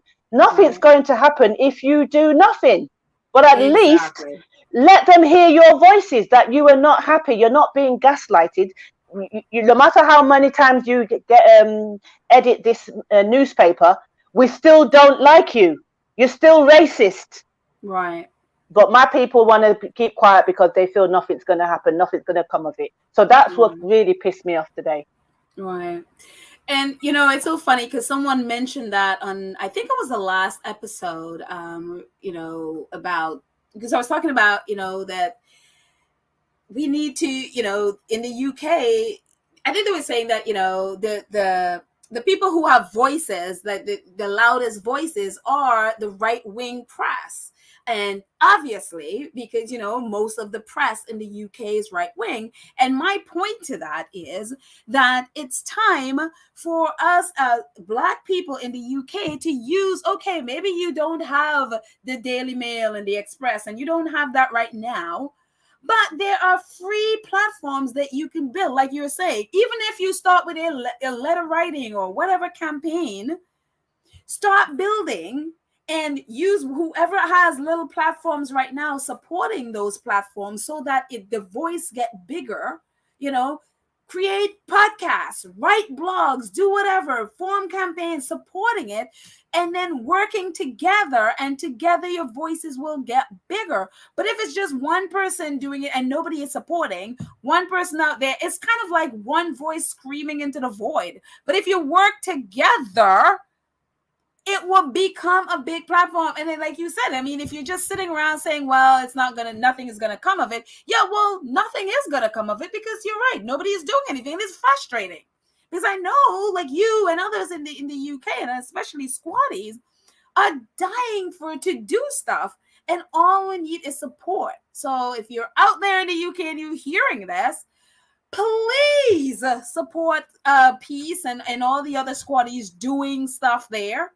You know, it is just frustrating. I mean, I'm not in the UK, so it's kind of like I could be sitting out here and screaming. I'm in New York, you know, and screaming, but I'm not there, you know, and I can support as much as I can from where I am. But we need Black people in the UK to rise up. It is unacceptable to me to see so many Black people, and, you know, and yes, it's the minority compared, but you have a voice.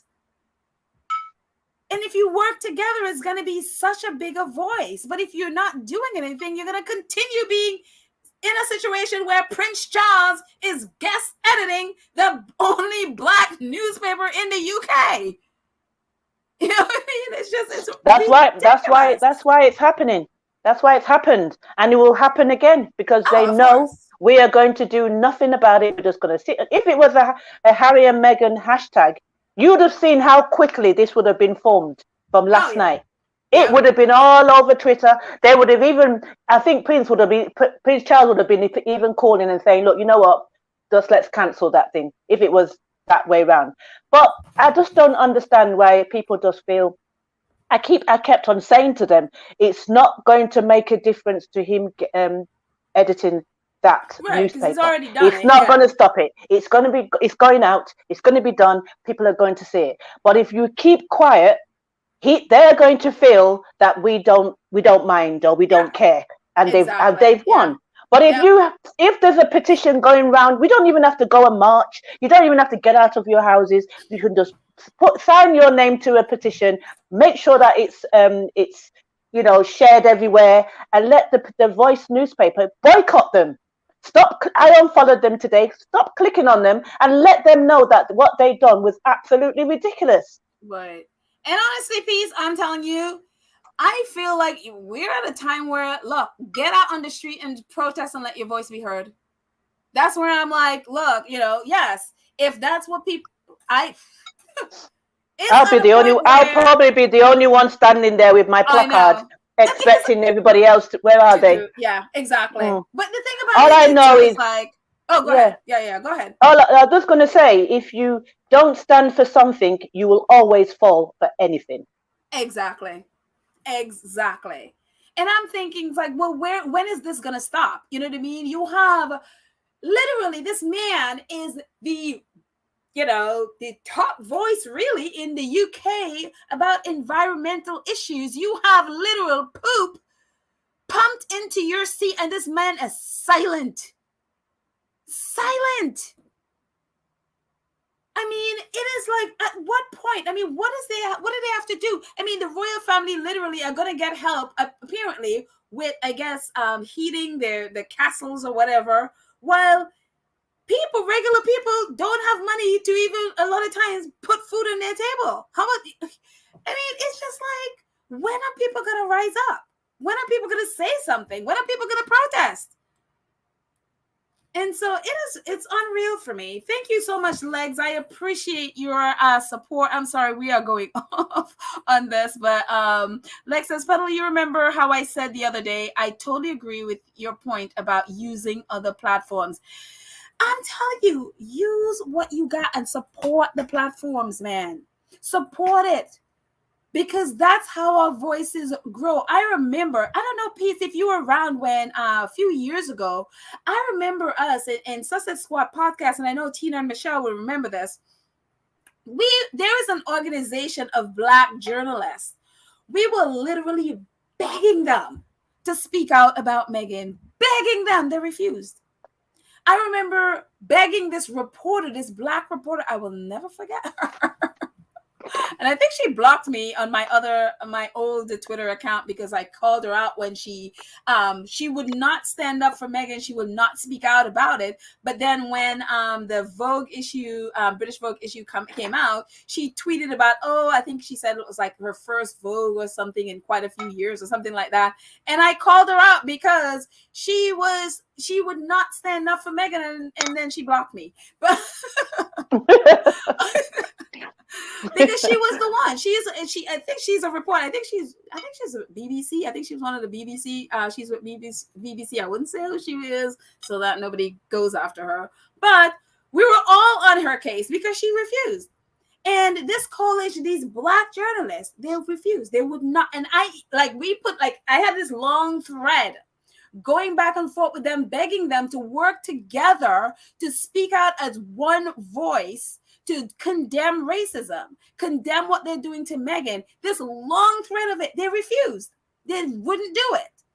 I'm not surprised. Yeah, and then when the MPs came out and did their thing, nothing. And it wasn't until the Oprah Winfrey interview that I saw a coalition of them, and I think it was just with the printed press. They got together and denounced it and went to the, what is it, that organization, that fake organization that supposedly oversees the press, and they, the editors, was it editor? Oh no, I think they went to the editors, not Ofcom. Okay. I was thinking Ofcom, but I think they went to, what is it, the Editors Association or something, Association of Editors. The AL, yeah, okay. Yeah, they put a letter together and, really boycotted. First of all, they boycotted an award ceremony and then really spoke up about the racism in British media and all of that stuff. Ever since, I hadn't heard anything about it ever since that. But pretty much that's all they did. But at least, they put a letter together once. But it was like, the thing about it is, I think as Black people, a lot of times we don't realize how powerful we are. We don't realize, or we just don't tap into the power that we have if we were to only work together, lift each other up, hold each other's hands up and speak as one voice. We don't understand. We underestimate, I think, how powerful we really are. Few weeks ago or a few days ago, who would have thought one person with no publicity would knock off Joe Rogan, the high and mighty Joe Rogan? One person, because she sat there and she spoke up for women. and look at where her podcast is. We don't understand, and we have not tapped in. We've been so made to think that our voice doesn't matter that we buy into it. And so I mean, that's I mean, if we don't do that, what else are we going to do? How else are we going to get out of this mess that we're in?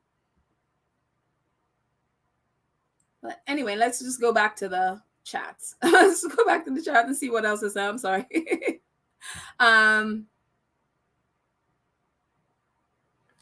Angela Thomas says they will keep quiet until their voices are completely silent. Well, yeah.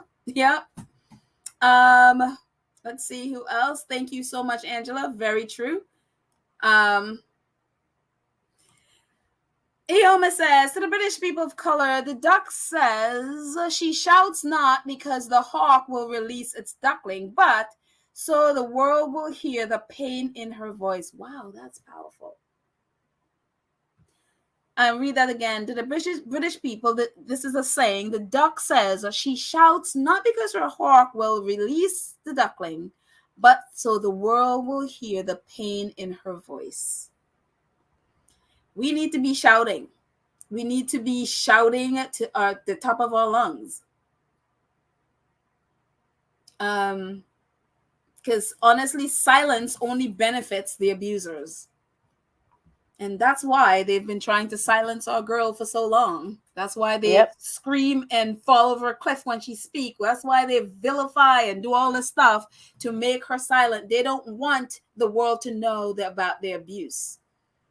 That's why they buy out Black people, so that they will be silent. As you were saying, Piers Morgan said, I don't want to be silent. Yeah, that's what those awards for. They silence you. They will never. People who will receive those trinkets, those so-called honors, will never speak out about the royal family's racism ever. They will never do it. They've officially silenced them. Yeah, because when that newspaper closes down, those with the OBEs, they will always get themselves a job, because that's their ticket to anywhere they want to be. So while the others are looking for employment or sitting on the dole, they will always be okay, because they've got the letters after their name. Yep. Elaine, thank you so much for the super sticker. Thank you for your support. Thank you. I appreciate it. Thank you so much. Anne Lewis says, unity is power, but keep the community divided and chasing their tails. You do not see how your people. Meghan has a voice. Okay, so I got the first part. Unity is power. But yeah, if you're, one of the things, I think one of the biggest, the easiest ways that, say they have been able to colonize countries is divide and conquer. Divide us and you conquer so easily, and if we're able to stand together and speak up as one voice and one people, and not, allow ourselves to be bought so that we are divided, we will see how quickly we will get stuff done. Let's see. Sharon Marcia Lawrence Hunter says, did you all see Squatty seen the Amber Ruffin video on racism defending our princess Meghan? You all need to go to YouTube and watch this awesome Meghan should have Amber and Dr. Shola on her podcast. Oh, okay. So Meghan should have Amber and Dr. Shola on her podcast. That is an incredible video. I saw it a while ago, so I have to go back and watch it. I don't know if you saw it. Piece. I saw a couple of people were posting it yesterday. Amber, I tweeted it and made it go viral from the spaces, because it's been out a long time ago, and I never saw it before. So someone requested to follow me, so I was just looking through her profile just to make sure she was a squaddy, and I came across the video, and I thought, oh. Can you share the video? Share what the video is about?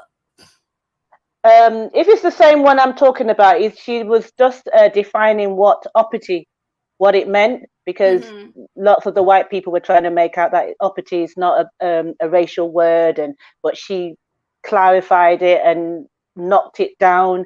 And at the end, she said, which is the best part, where she has said, Prince Harry decided, made up his mind to be Meghan's husband and not your prince. And that was just a powerful line in there. Mm-hmm. And apparently she's Yes. got her own kind of channel on YouTube. So people have been saying that they need to Yeah. share, So have that. I'm gonna make a note for it and find a link and put it in the show notes so that way you guys can also see it as well. And a thing with that uppity thing, one of those very racist reporters a couple of days ago referred to Meghan as a mutt. Yes. And yes, a dumb mutt, not just a mutt. Right. Exactly. And that is the thing with British writers. They use these coded language, and so what they do, and for anyone who is really clued into racism, we spot that stuff right away. But some people don't. They can't quite spot it because of how they use it, and this why a lot of times you would hear people, especially British Twitter, would be like, well, where's the racism? Where's the racism? You can't see because they use these coded language. But if you are clued into what racism is and how they use that stuff and how British writers especially have been able to get away with that, and then they will gaslight you into, it's like the same way with Eamon Holmes was like, oh, I didn't know that was racist. I didn't know. I was like, you are from a certain generation that know exactly what uppity means. So and it's the same thing with this. I mean, she hasn't, I haven't seen where she has come out and, tried to say that that's not what it means or anything like that. Have you seen the look of the person that's calling someone a dumb mutt? Have you seen what she looks like? I have. And let me just hold it right there. Yeah. It's there, and it's funny, like I don't know, it's kind of, for me, I look at it as like misery loves company. You're so miserable with who you are as a person. You're so miserable with where you are that you feel like you need to tear someone down to make you feel better. And I find that in so many of the writers, so many of the reporters in the British press, especially the women. Men do it as well. But the women, there's a certain nastiness that comes from jealousy, anger. Meghan stole my man. She stole the prince that I wanted to marry. She stole, and she has just turned her back on the fantasy that my whole life I was just sitting here dying to have that fantasy. And how dare this black woman come to my country, steal my man, kick my kingdom to the curb, and now is living in California, and now has a podcast that is #1 in the world. How dare this black woman? And with all that, she is supposed to be dumb. How can someone that can command 19.1 million viewers be that dumb? It's unreal. We all must be dumb if we can sit and listen to her. 19 million of us. Yeah, it is unreal. It is unreal. It's the same pattern. You would see it in the men as well, but it's like it's like this vitriol that's just this nastiness that's born out of incredible jealousy. And you took my man, even though he didn't want me, but you took him. And it's like this, like, oh my goodness. It's like, women, you had Harry for 34 whatever years and he didn't want you. He's not going to want you now. Exactly. He doesn't want you. You're not the one. You're not The British media know that Christmas has come early for them, because the whole of this September, they're just going to be writing. They're going to be paying their mortgage. They're not going to worry about the high cost of living because they know they're going to get paid with just writing all the crap about Harry and Meghan. They're going to be in the UK. We're all going to be up in Manchester supporting, and they're just going to be writing. And you know what? And then 11 weeks of the podcast. So for these people, Christmas has come early. And it certainly has. Or Or they could try to do like, oh, well, I'm not going to cover them. I'm going to do a media blackout. They could do No that, way. That is never going to happen. Never. Well, If it does, I will come back on your podcast, Petal, and apologize. But I know for sure that it's never going to happen. Honestly, I would be very happy to not hear from the British media. I just want the world press covering it. We don't need the British media. We absolutely don't need them. So if I never They're hear gonna from be them, all. They're gonna be I would be all very up in happy. their all up in their business. They'll probably be fighting me at the front to get to see them. Alan, bless you. Bless you. It's like, Petal, I want to contribute to your blood pressure medication.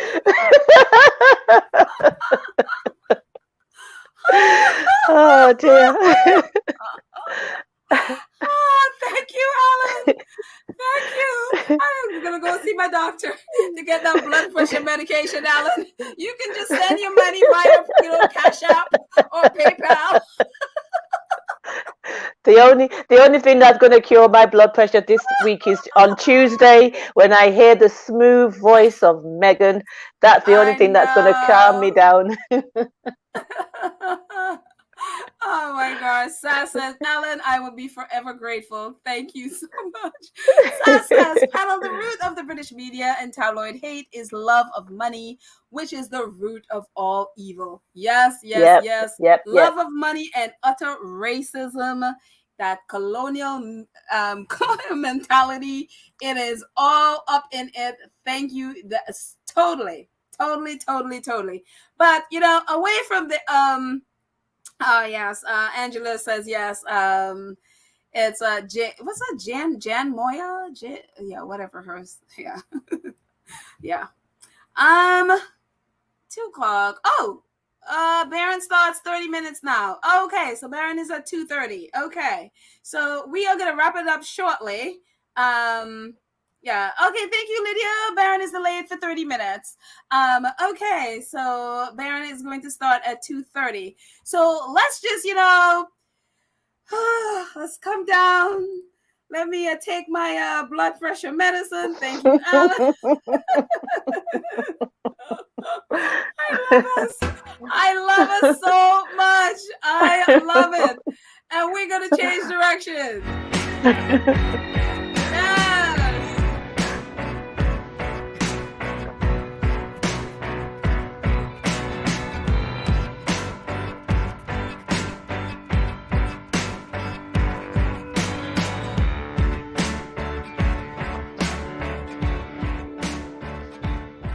I needed that to come off of Shutter Island and the mess.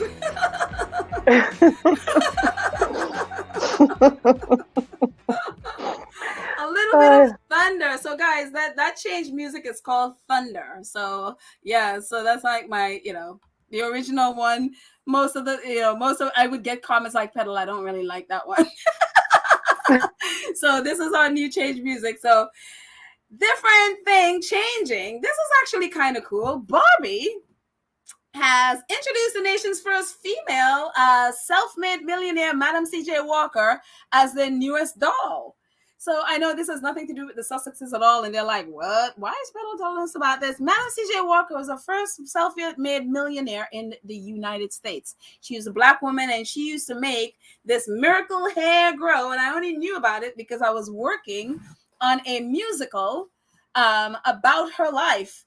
And it's so wild. I probably still have the script. That was the first time I heard about her. And so she from her miracle hair grow hair treatments, she became the first woman millionaire in the U.S. and she was a Black woman. And so a lot of people don't know about her. So definitely if you Google Madam C.J. Walker, and you will get to learn about her. And so it's kind of cool that the first, just to learn that it was a Black woman who was the first self-made millionaire. So here Meghan's Meghan being the first self-made millionaire in the royal family. Hello, it connects, totally connects. So, but yeah, no, definitely go and learn about Madam C.J. Walker. Incredible story. and incredible woman. But it's just really awesome. Oh, Ma Jones she says, peace, your speaking is awesome. With every comment regarding the subject you and Petal are speaking on, please continue to educate us. And I 100% agree. Thank you. You got a fan, peace. I mean, that means you have I to love her. That means you have to come on the show more often, okay? I'll come back when my high blood pressure is reduced. Today I'm not in a good space, but Petal has kept me going. Cool. And talk about that, Serena, which is one of our faves. Obviously, Serena was just on the podcast with Meghan, and she is also, as we know, Meghan's BFF. Serena has, and her husband and her daughter, Alexis Ohanian Jr., they have this doll, Kwai Kwai, who I actually follow on social media. Kwai Kwai has this huge following. I'm like, one day I will get to Kwai Kwai's, her follower. I mean, she's in the 100, it's like 14,000 or more by now. But Kwai Kwai is a major star. So Kwai Kwai Serena wrote a book, a children's book. And so she just tweeted about this, I think it was yesterday. Says, 1 month to the launch of my first children's book, The Adventures of the Real Kwai Kwai, and be one of the first people to get your hands on a copy by pre-ordering here. So that's little Kwai Kwai there. Kwai Kwai in her little purple bare feet. I mean, that was Olympia's doll that Olympia would just have all over the place. Kwai Kwai had braces at one time, on her leg, because Olympia's like, see, Kwai Kwai was lost at sea one time. They were on a yacht, and they were like, "Where's Kwai Kwai?" Oh Lord! I'm telling you, Kwai Kwai has gone through some adventures when you have Olympia as mama, and so. But Kwai Kwai is I mean, Gail King. That's so cute. Kwai Kwai and everything. It's just, I'm telling you, Kwai Kwai is the best. So if you have not been following Kwai Kwai, and it says Kwai Kwai has been all over. She has. Kwai Kwai is a world traveler. Wherever Olympia is, Kwai Kwai is there. And so Kwai Kwai has a huge following. So yeah. Oh, and Trish Nelly saying Madam CJ Walker created the straightening comb. There you go. I'm telling you, it's amazing. And Huggimus says Madam CJ also started a college to teach Black hair care. I didn't know. This is awesome. Thank you. Black people, we are amazing. If only we could understand and tap into our amazingness every single day, it's amazing. Let's see who else is talking about Kwai Kwai. Oh, Andrew's like, I love that name, Kwai Kwai. Actually, I think it's Serena's. I think was it Serena's nephew that gave her doll the name Kwai Kwai. And the funny thing about it is Serena and Alexis tweets about Kwai Kwai all the time. So, and, I mean, Kwai Kwai is the best. And, Kwai Kwai has her own, channel. She has her own social media platform, her own Instagram page and everything. So Kwai Kwai is awesome. And she's a real dog too, because you can purchase Kwai Kwai as well. So I've seen families purchase Kwai Kwai. So yeah. Lydia says, I have already been today, but Petal, you took us to church today. Thanks for an awesome chat and marvelous guest, Miss Peace. See, Miss Peace, you gotta always be back here. Thank you so much, Lydia. Thank you. Thank you, Lydia. Thank you. Let's see what else we got. This is all we got. And more Serena and Venus. You guys, this is Serena's last tournament. It's coming up. She's entered into the singles, obviously, but she is also going to be playing doubles. And here she is going to be playing doubles with Venus. And we know they have won 14 doubles championships, including, I think, 2 Olympic gold medals, 2 or 3 Olympic gold medals. I think it's 2 Olympic gold medals playing together. So they're going to be playing together at the US Open. That would be so emotional. I'm like, with every match Serena is in, is going to be emotional, but it'll just be so wonderful to see them play together. And yeah, it's just, our girl is she is evolving away from tennis, and so it's going to be amazing. So yeah.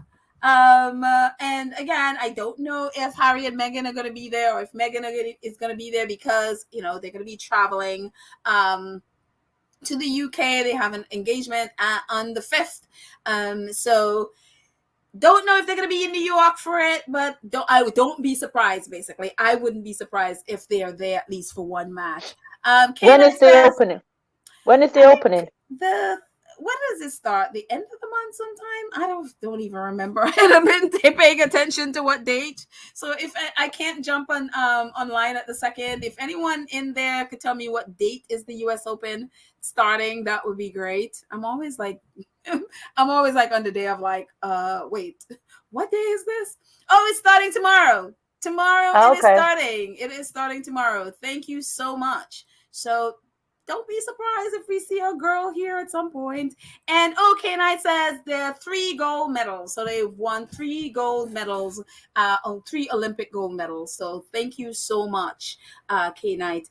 That's all I got for stuff we're talking about. But I'm going to stay in the chat for 2 more minutes, couple of minutes. Peace, if you want to hang out. We'll just chat with our friends here in the chat. And is that cool for you, Peace? Yeah, that's cool. I'm happy to be here with you guys. You guys are keeping me from my blood pressure going up. So yeah. Okay. So I'm going to have to send you some of my blood pressure medicine. So there. Yeah. Just send me Meghan. Just send me Meghan. She's like, I just love listening to her voice. It's just so smoothing. You got it, Peace. Wendy Loman says, this is nice. The sisters play finale tournament together. Great ending.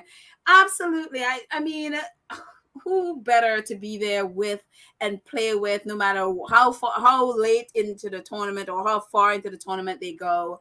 Who better to be there with than her sister? I mean, it is amazing. H9 says, Pedal, sorry I was one. It's 4 doubles gold medals. Oh, there you go. 4 doubles gold medals. Thank you, H9. That's awesome. Wait, they were in 4 Olympics? Okay. 4 doubles gold medal it is. Thank you. I didn't realize that. But let's see. Going down.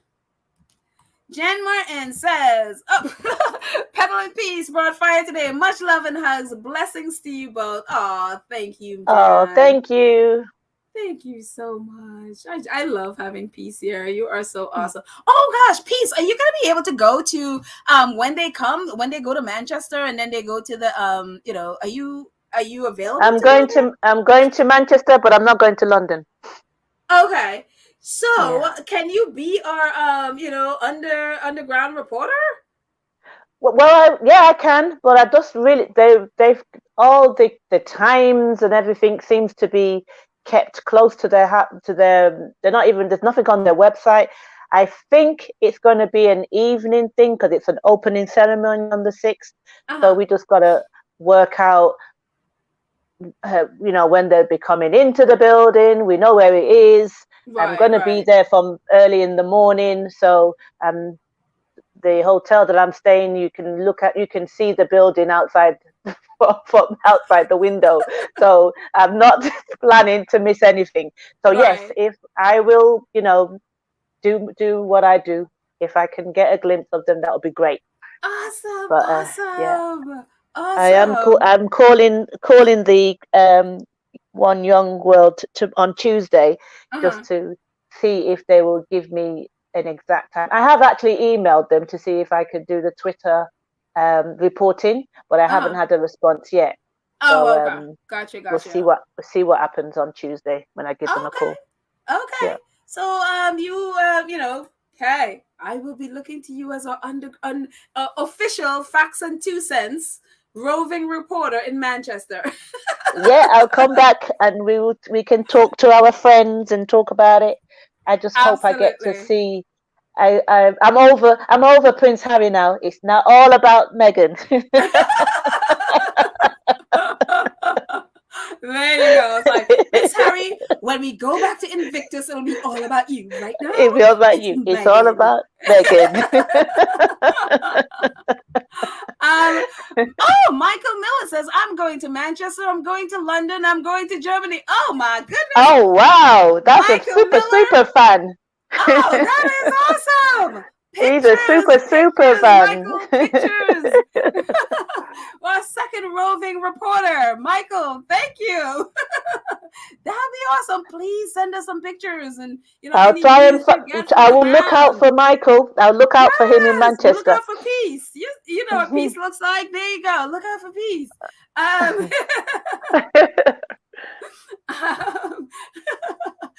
Eleanor, we all feel your pain, my dear. Eleanor's like, wow, Michael Miller, I am jealous and I'm in the States. I feel your pain and I'm jealous of both him and Peace myself. So so let's see one more before we head out. Peace. I love this. And he says, and we'll end it here. Bye, everyone. Love and peace to all. I love it. I love it. Thank you guys so much for hanging out with Peace and I. Thank you so much to our awesome moderators who do such an incredible job keeping our space safe, keeping it wonderful so we can chat and have fun. Thank you so much to our awesome friend Peace for joining us and hanging out with us. Thank you. You're so welcome. I loved every minute of it. Oh, and I'm so happy you're here. And so I look forward to you coming back and hanging out with us. Thank you all so much. Thank you to our awesome moderators. Again, Lydia, Church Nelly, Karen M, Cookies and Cream. Did I see Julia Rock? I'm not sure. Julia Rock, if you're here, thank you so much as well. Thank you to our wonderful community for hanging out with us all. 587 at the moment, but it was up to like 600 and something earlier. Thank you all to all of you for coming and hanging out with us on a Sunday afternoon. Please do what the bottom says, subscribe to our channel, click the notification bell so you know when we drop a video. Please like and share this video, help us to build our community and join our community, join our space. Thank you, Karen M, for being our new member today. Join the 2 Cents Crew where you support our channel on a monthly basis. But anyway, and again, you can support us any way you want. Cash App, PayPal, join. You can do. Thank you so much for all of you who have donated in the super chats, super stickers, and our little super thanks at the bottom of your video. Thank you guys so much. I love you all, and I will see you next time. Bye. Bye, y'all. Peace Bye, out. everyone.